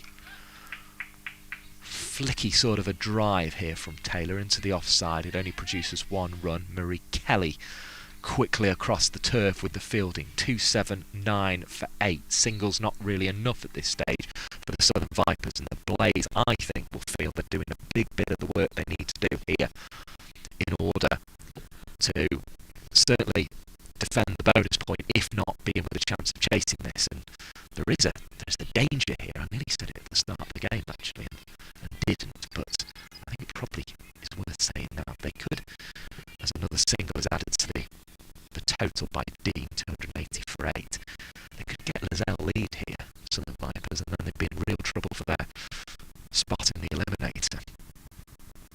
Here's Catherine Bryce, is driven down the offside. No run. Committing to it there, Mary Taylor, just kind of hitting it along the ground kind of gently there. But is that an indication, late season pitch, that it is quite difficult to force the issue, and the Blaze are going to have to stay up with the rate during this chase? As I say, the South African international Lizelle Lee will no doubt help with that. She's got another hard hitter in Marie Kelly at the top of the order. Another dot ball to finish, just nicely outside the off stump. Another 2 runs off the over.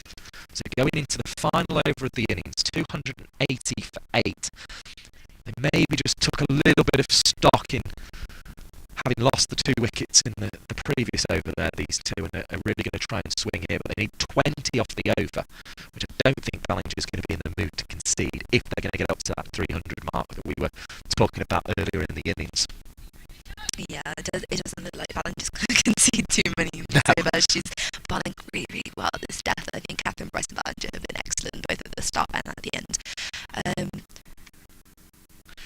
Blaze probably hoping that they had a bit more of this control earlier on in the innings, but happy that at least that found it finally, and Ballinger has been hit airily into the leg side. There's going to be 2, a scampered 2, and Dean again looking for that sort of sweep shot. Really, it was the old-fashioned slog sweep there. 282 for 8. It was a big top edge in the end, though.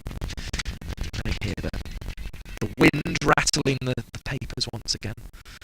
The Bulldog clips have done a little bit of work, but not much, as Grace Ballinger is on her way in once more, and Dean is going to go for a different approach. The scoop shot, top edges it really, got about a little bit flat and horizontal to the ball really to scoop it properly, but was happy to let it hit the top edge and pick up another 2. Yeah, both fielders up in the rings are getting away with that a little bit. I think though the Blaze would probably take 2 a ball, but no boundaries here off this final over. It would leave them needing 292. It's going to be a real test of fitness in the final over for Dean and Taylor. Slower ball, slapped down the ground on the drive by Dean, clearing the leg. She's coming back for the second, should be run out and will be. And it was Kirsty Gordon, the captain, taking responsibility there, getting to the stumps and flicking the bails off. So 285 for 9, because they did complete a single there. Charlie Dean out for, I'm going to say 19, but I'm going to confirm it in just a moment with our scorers, because it was a 2 that became a 1 there to finish Charlie Dean's innings. Run out, won't be too disappointed with that. It was the gamble with the wickets in hand taken there. It's actually Mary Taylor run out. Oh, it's Taylor who's coming back, wasn't it? You're right. Spot on. Well spotted there. So it will leave Dean on strike, which presumably was the plan there. So it's Mary Taylor out for 2. Run out with the score on. I'll make it 284 is what the board's showing, so we'll go for 284 and correct accordingly if we need to. 9 wickets down now for those 284. But Charlie Dean back on strike crucially, and that was clearly the plan there. Definitely 100%. So here is Dean. Clips leg side. Again, they're going to look for 2. Ava Lee's going to have to be quick because the throw's going to be coming in to Dean's end. Couldn't be gathered by Sarah Price. So Lee didn't have to get quite the... Ava Lee didn't have to quite get the wiggle on there that she thought she might, because the throw went the other way to the striker's end, looking for the run out of Dean. Either way at this stage, because they're 9 down, it will be effective, because they could have run out the non-striker there and left Dean stranded with no more partners. Sarah Price just smashing the stumps there with her hands a little bit, using Dean to just knock in the stumps. So I think I make this the final ball of the innings with the score on 284 for 9. Let's just confirm that now, as in comes Ballinger to bowl. Looking for the scoop again, wide ball, and Ballinger can't believe it. She feels that the batter had moved, and the wide lines now move with the batter. The feeling there from Ballinger was that had only just missed the outside edge of Dean's bat. I've got to say I'm inclined to agree with her. But there we go. That was not the umpire's reading. It is the umpire's right to make that decision. And 288 is now shown. I thought the board was a little behind. 288 for 9. I think we actually have 2 balls remaining. As Dean chops up in the air. We might only have 1 ball remaining because this might be caught, and it is. The innings comes to an end. Competent work done there at backward point to ensure that the catch is taken. It's Ella Claridge who makes the catch, and it's off the bowling of Grace Ballinger, who will finish with rather good figures there. That was her 4th wicket of the innings, and she bowled at the death, bowled at the start as well. Top fast bowling performance there for Grace Ballinger. We'll get those figures confirmed in just a moment, but I just want to get a thought on that innings from Regina Sudazay Khan, the Italy and Sussex cricketer. 289 will be the chase, just short of what the Sunrisers made the other day. What do you make of that as a total? I definitely think that is a very defendable total. I think if Vipers are able to capitalise on early wickets, this could be very good for them, maybe even earning that bonus point for them. But I think it's been a massive recovery, especially that starting partnership with Adams and Boucher, and then continued on with Elwes and Windsor there. Should be very happy with that. So I will try and round this up fairly quickly, because I think I want them to go and do the halfway announcement on the PA as well. I'm doubling up in that respect today. So the innings comes to an end for the Southern Vipers. They made 288. It began with Ella McGacken out in the second over, LBW to Grace Ballinger for naught. Then Maya Bouchier and Georgia Adams put on 102 runs to take the score to 103 for 2. Georgia Adams was out sweeping Cordage short final leg for 40 by Ballinger off the bowling of Josie Groves, the first of Groves' wicket. She batted for 45 balls, 62 minutes and 7 fours. Maya Bouchier was then out with the score on 1-2-6 in the start of the 24th over. Bouchier out for 64 off 68 in 83 minutes, included 5 fours and 2 magnificent sixes. She was caught by Claridge off the bowling of Groves. Great catch at short mid-wicket, that one. That left Elwes and Windsor to come together with the score on 1-2-6. They put on 94, I made that, to take the score up to 224. Emily Windsor was the batter out. She made 52 from 53 balls in 49 minutes with 6 fours before being bowled by Josie Groves, just misjudging a shot off the back foot. Freya Kemp was then the next batter to be run out, in fact, by Catherine Bryce. Her score was 25 of 18 balls, 2 fours and a 6, just showing what she could offer. That was perhaps the run out which stopped Vipers getting to the 300 mark. Georgia Elwes out with a score on 265. Elwes batted magnificently, was the top scorer of the innings. 64 from 68 minutes in 92 balls with 7 fours. Equal top scorer with Maya Bouchier. She was caught eventually by Josie Groves off the bowling of Catherine Bryce. A brave catch because Groves had earlier dropped Charlie Dean, who went on to be the last batter out before, though, that Lindsay Smith was out 277 for 7. The score at that point, this was when Ballinger picked up 2 wickets in and over. Smith was out, caught by Catherine Bryce off the bowling of Ballinger for 8. Then Rihanna Southby was out, bowled by Ballinger for 0, facing just the 2 deliveries, a score remaining on 277. The 9th wicket fell with the score on 285 for, so that made it 285 for 9. It was Mary Taylor run out in the final over, looking to get back for 2 to keep Charlie Dean on strike. She was out for 2, a combination of Marie Kelly and Gordon affecting that run out for Mary Taylor. Ava Lee was a not-out batsman on 0, didn't face a delivery in her 1-minute innings. Charlie Dean was the final batter out, caught for 21 of 18 balls in 33, hitting 1 boundary, running a lot of 2s in that, was the England international. It meant that the total that the Blaze will have to chase will be 289, so 288 all out. Catherine Bryce, 10 overs, 1 maiden, 36 for 1. Her figures: Grace Ballinger, 9.5 overs, no maidens, 58 for 4. Very good figures from Ballinger. Slightly expensive in the runs column, but 4 wickets make her the pick of the bowlers. Kirsty Gordon, 10 overs, 48 for no wicket and no maiden, but quite tidy figures those. Therese Graves got a little bit of tap today, went for 35, didn't pick up a wicket or a maiden in her 5 overs.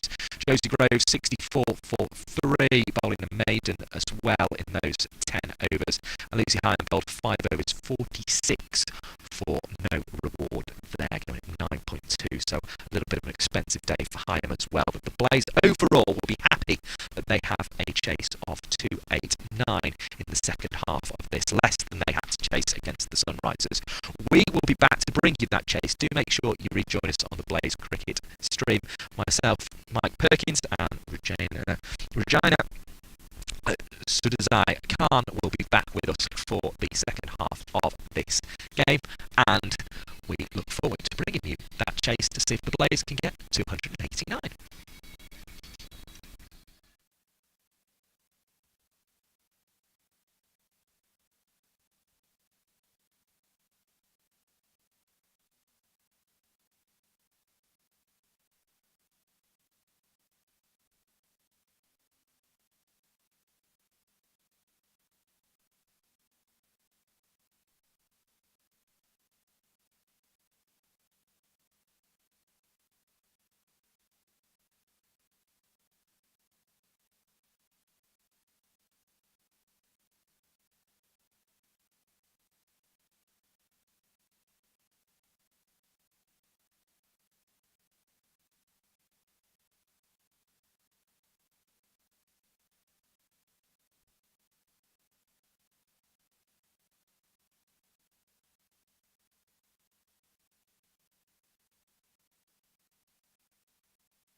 Hello everybody and welcome back to Haslegrave, where the chase for the Blaze to beat the Southern Vipers will be 289. So 288 made by the Southern Vipers after they were put into bat, 64 for Maya Boucher and 64 for Georgia Elwes leading the way, 50 as well for Emily Windsor and 40 for Georgia Adams. Is what that innings was built on, 58 for 4 from Grace Ballinger, the pick of the bowlers, and 64 for 3 by Josie Groves. Very useful indeed. It's going to be Lizelle Lee and Marie Kelly to open the batting. We also have, of course, the mark for the bonus point. I've seen a tweet from the Blaze suggesting 231 is the mark. I think the Blaze might actually be after 232. But it is around that point that we will have our eyes on. So let's hope it doesn't get down to between the run. But certainly 231 is what we've seen from the Blaze Twitter feed. I believe, though it may be 232. But either way, if they get past that 230 mark, they will be well placed for finals day. The Blaze here. Lizelle Lee then is going to open up, and she faces the first ball from Mary Taylor, which is defended into the offside. Not for none, and we are back underway in this game. So Regina Sudaze Khan is alongside me again, Sussex and Italy cricketer.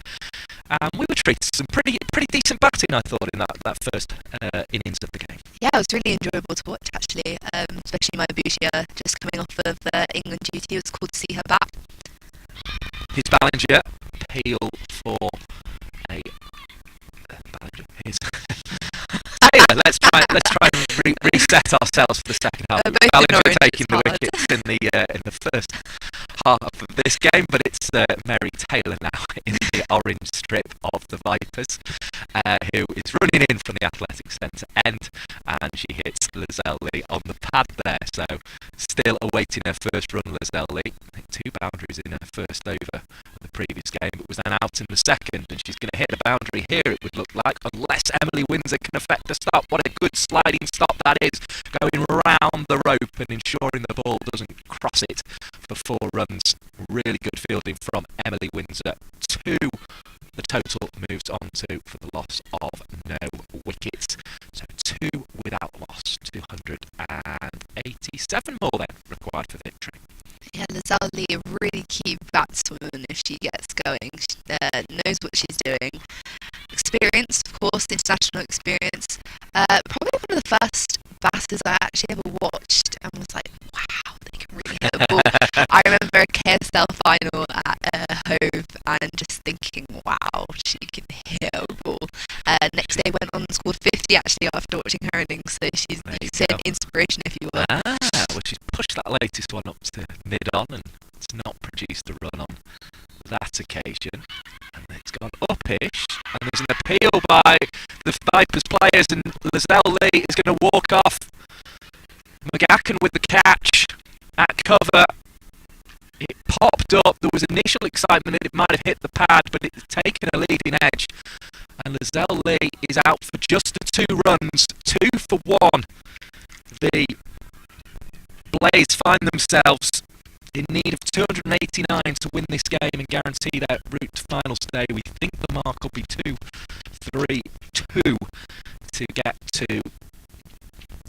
to avoid the bonus point defeat. But losing Lizelle Lee early is a big problem. Yeah, that is massive. Again, commentators cuss that. Wow. I don't know what, but yeah, no, that's quite big for the Blaze. I think they needed a really big start. Again, puts the pressure on them quite a lot and relaxes the Vipers a little bit early on getting that wicket. They know how hard she can hit it, so will be difficult. Will it be difficult for the Blaze to maybe come back? Let's see. Sarah Bryce coming back off international duty. First Scottish player to reach 1,000 runs. There you go. Her sister, who is very close as well. Yeah, in the 900s. I know that much. She's nearly there. I remember it was quite a big hoo-ha in that hard game against us. Was it? Ah, goodness.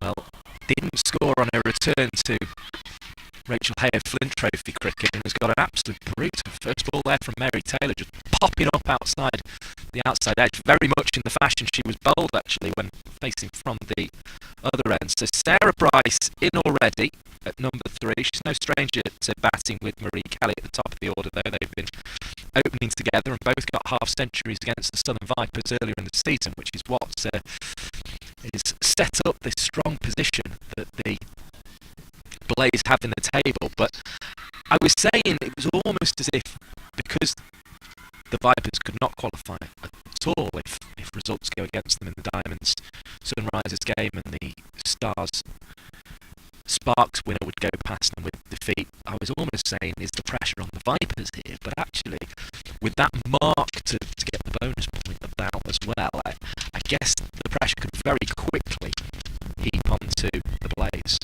Again, I mean, it might seem like a bit deja vu from the first innings. Shall we see if Blaze can continue doing what Vipers did as well? Here's Lindsay Smith opening the attack from the ski lodge end. It's defended and there's no run. Interesting ploy to start with the spinner here. I think it's a good idea from the off, trying to get Blaze to attack, especially with like a big total on the board. Here for LBW, it rolls away down the leg side, perhaps indicating that it was on its way down there. Kelly not looking entirely comfortable as she came forward, but another run to the total anyway, even if it is a leg by 3 for 1. I think the Vipers are really going to look at Blaze to try and go big from the off, especially in the power play. Using Lindsay Smith is a good ploy for that. She's a very good bowler, no 10 line lengths, and gets a lot of success with that. She takes a lot of wickets at Sussex as well.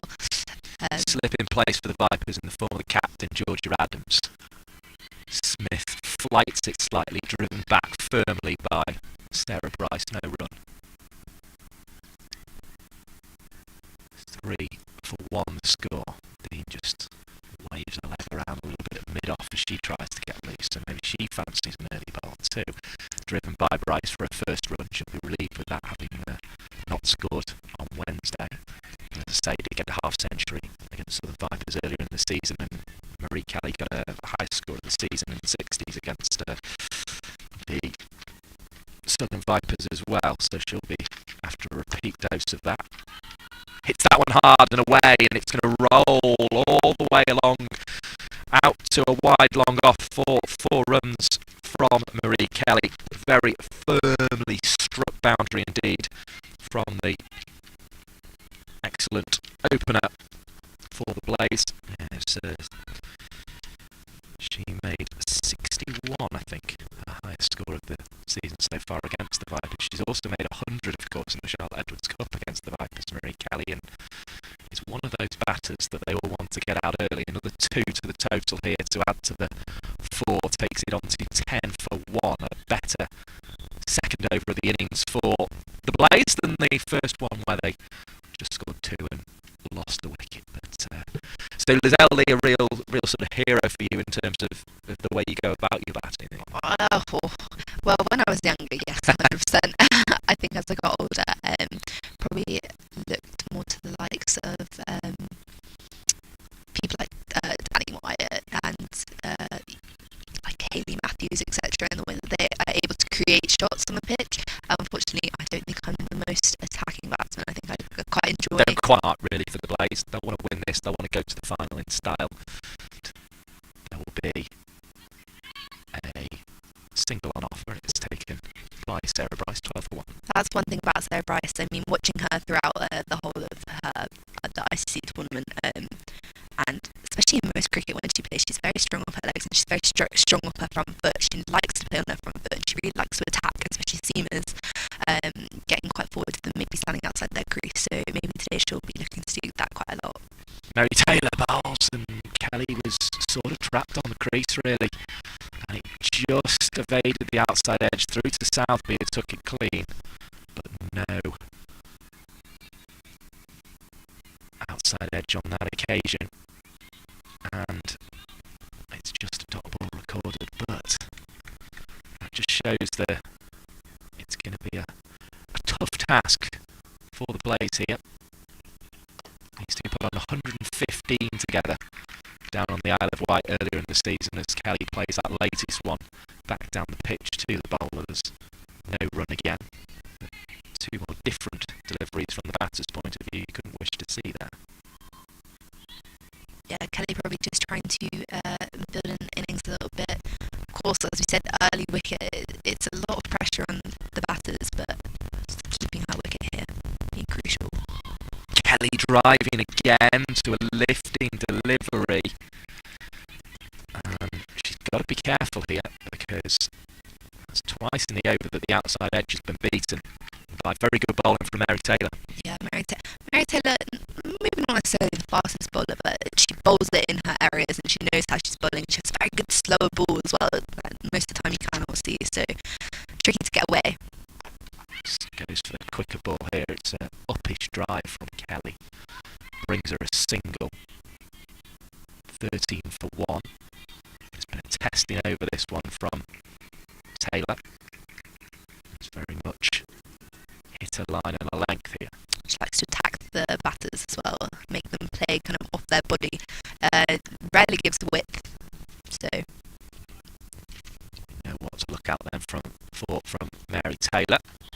And there was no width on offer there, as the orderly Bryce was back in defence, and it's 13 for 1 at the end of the third over. It was 13 for none in the Sunrisers innings the other day. It took Vipers today, though, until the fourth over to get to 13 for 1. So slightly ahead at the moment are the Blaze, but despite the loss of the early wicket, I suppose Vipers lost an early wicket in the form of Ella McGacken, but it gives it a slightly different complexion when you lose a player of the quality of Lizelle Lee, really.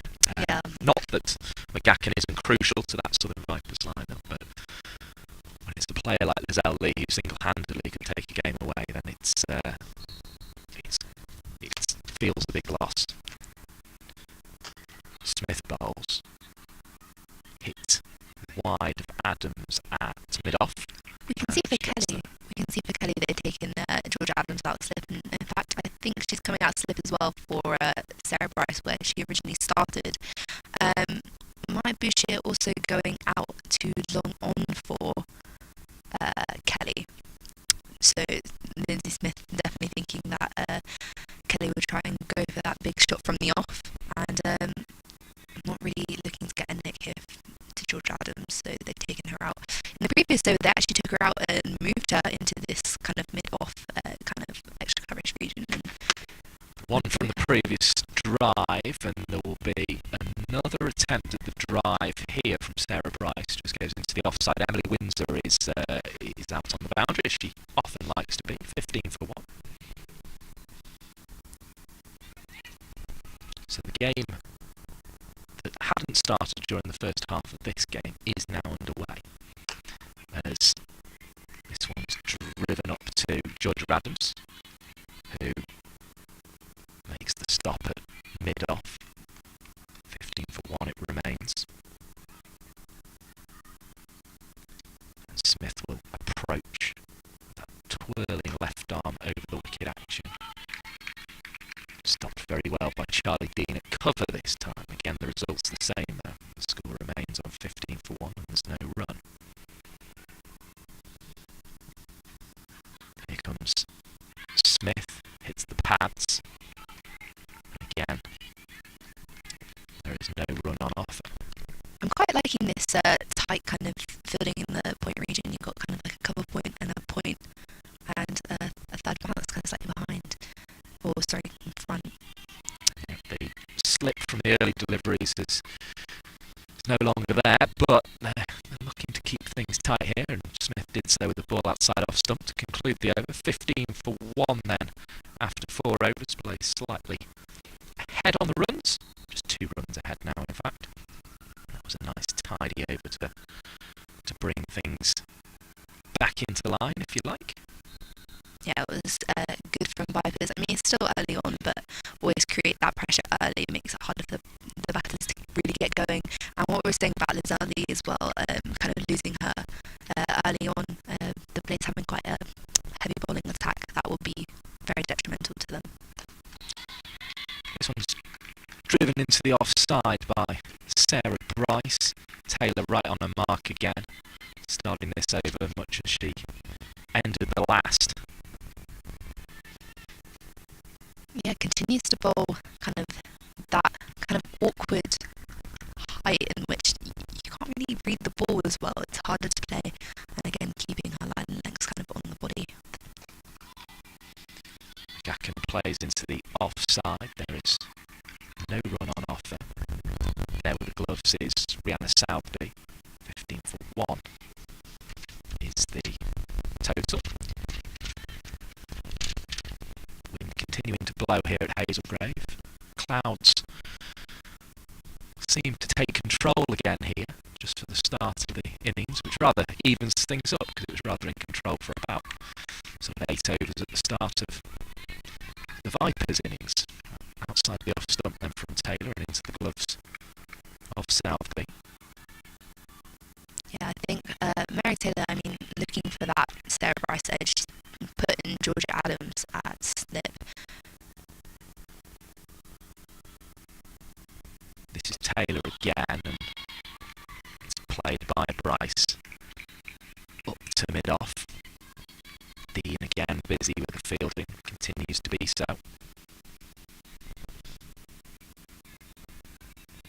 Continues to work hard. We'll get you some scores elsewhere in just a moment.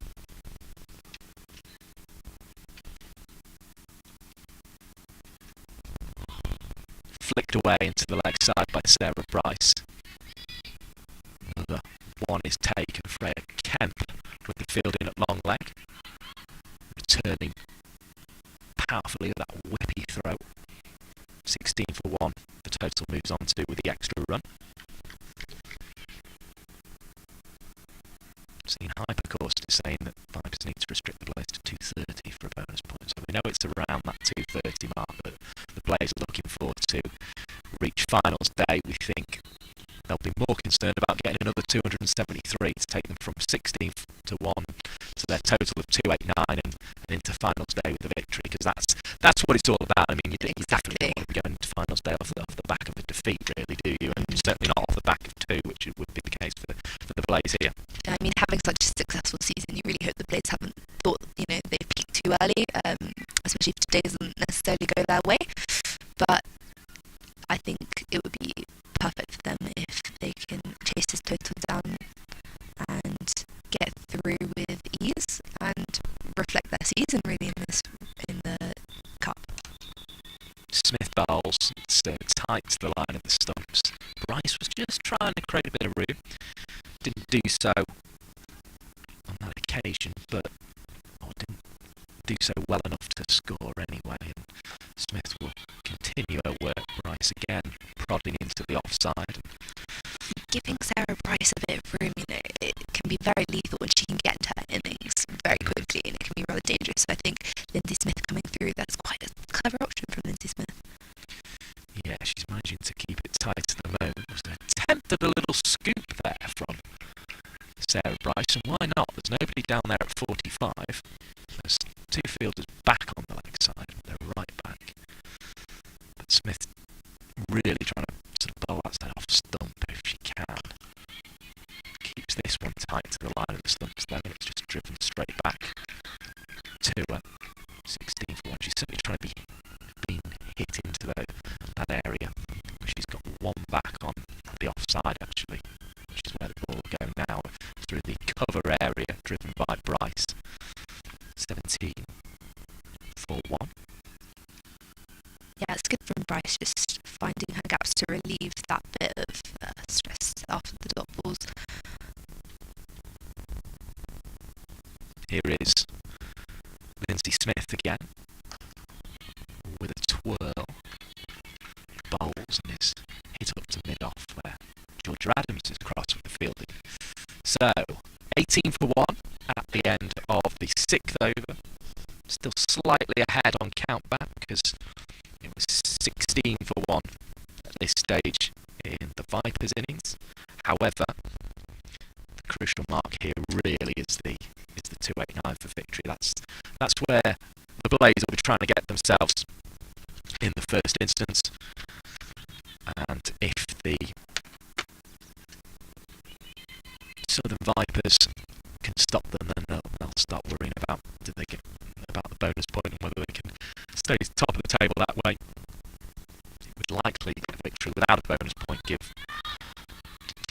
in fact, it would give the Southern Vipers a home game in the eliminator, as Kelly was unable to force into a gap there with Mike Perkins and Regina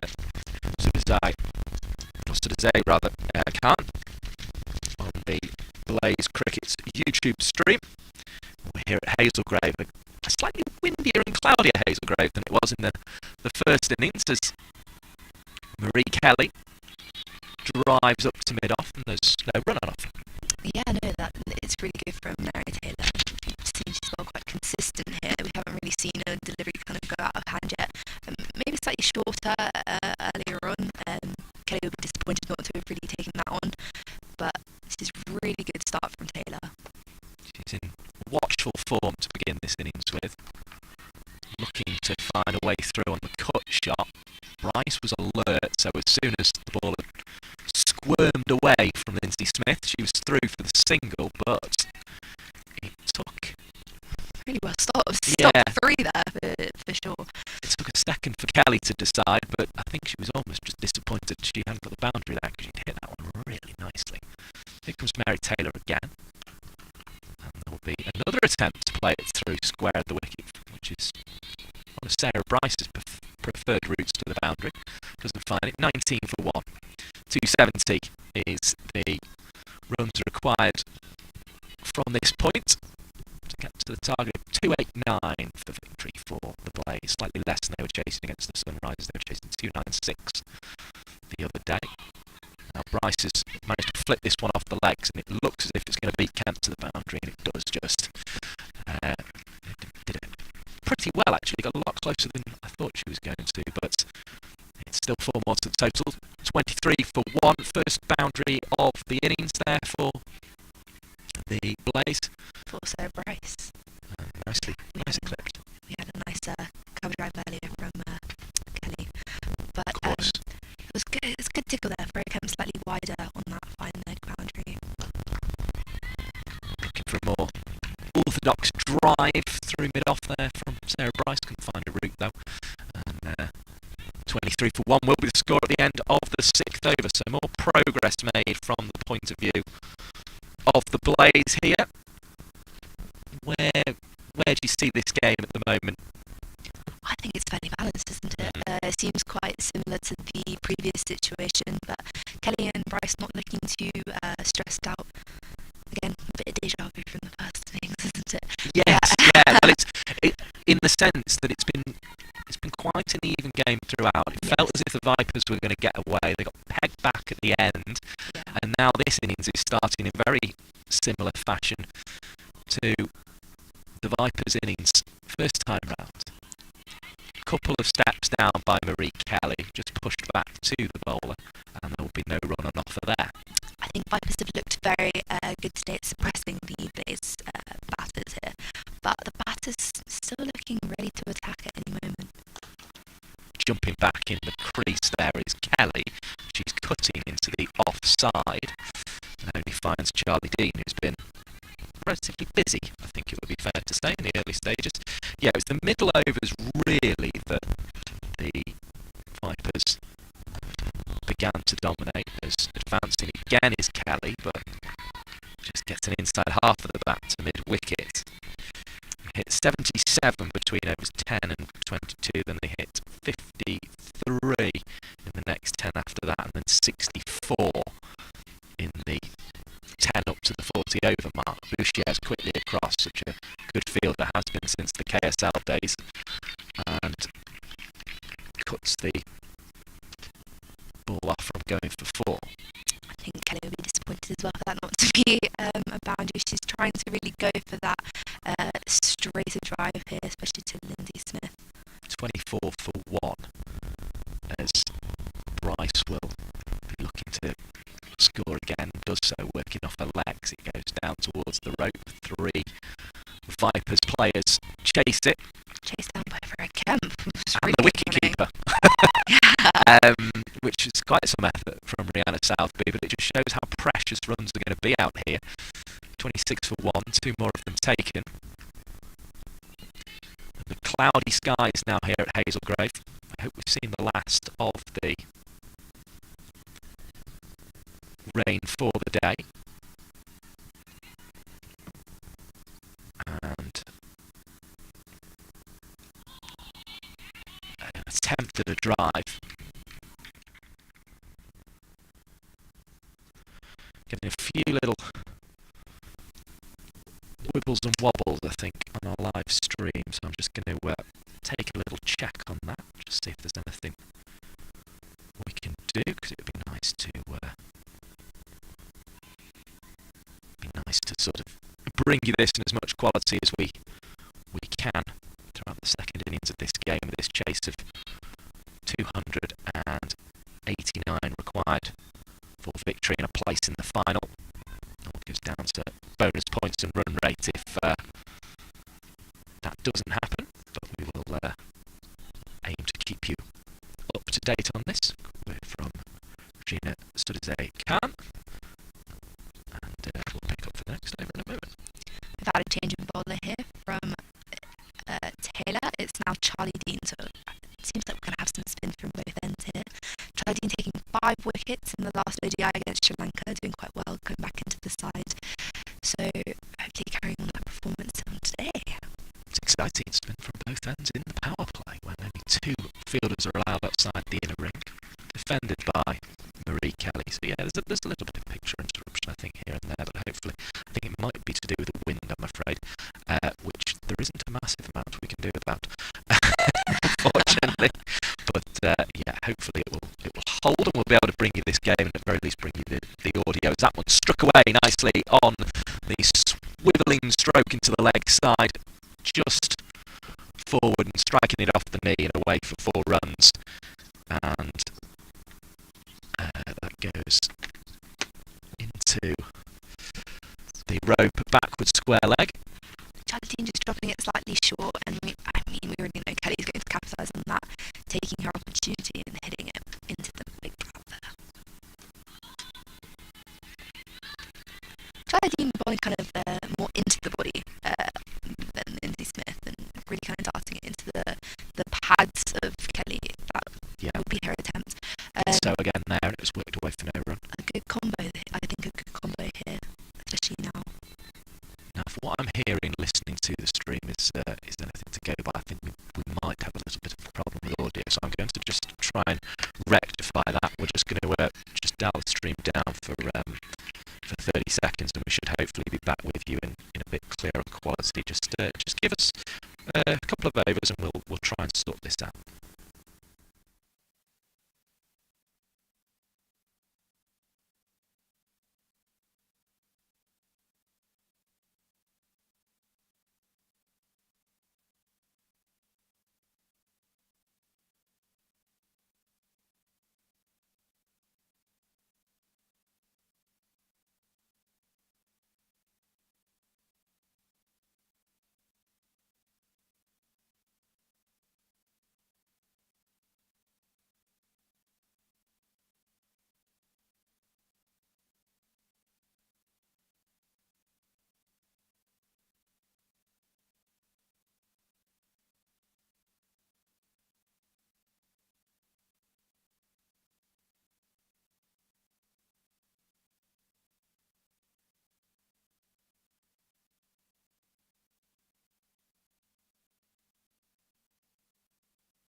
Hello everybody, we're going to just try and see if this microphone will come back in some sort of clear quality. It's Mike Perkins here at the Haslegrave ground, and apologies for that brief interruption there. But we have Charlie Dean bowling to Sarah Bryce, who's still at the wicket. We've had a couple of boundaries whilst you've been away, but hopefully we are now able to, with some slight interruptions when it comes to the picture, we'll be able to bring you the remainder of this game. But it does also still sound quite crackly, I'm afraid, so I'm going to put it down again, and we might try rebooting the stream if it's possible. Just give us a second.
Hello again, everybody. If this is not coming through loud and clear, what I think we are going to do is try to reboot the stream, which it appears not to be coming through loud and clear. So we're going to try and create another stream and see if we can get a clearer line to you that way.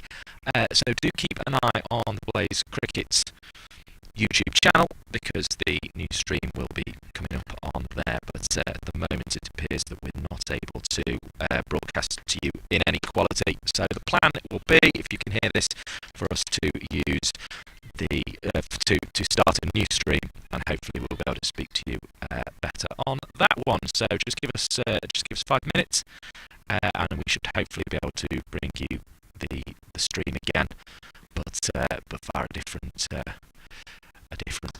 method. So yeah, as I say, a new stream should be going up on the Blaze Cricket's feed soon. So please make sure you keep across the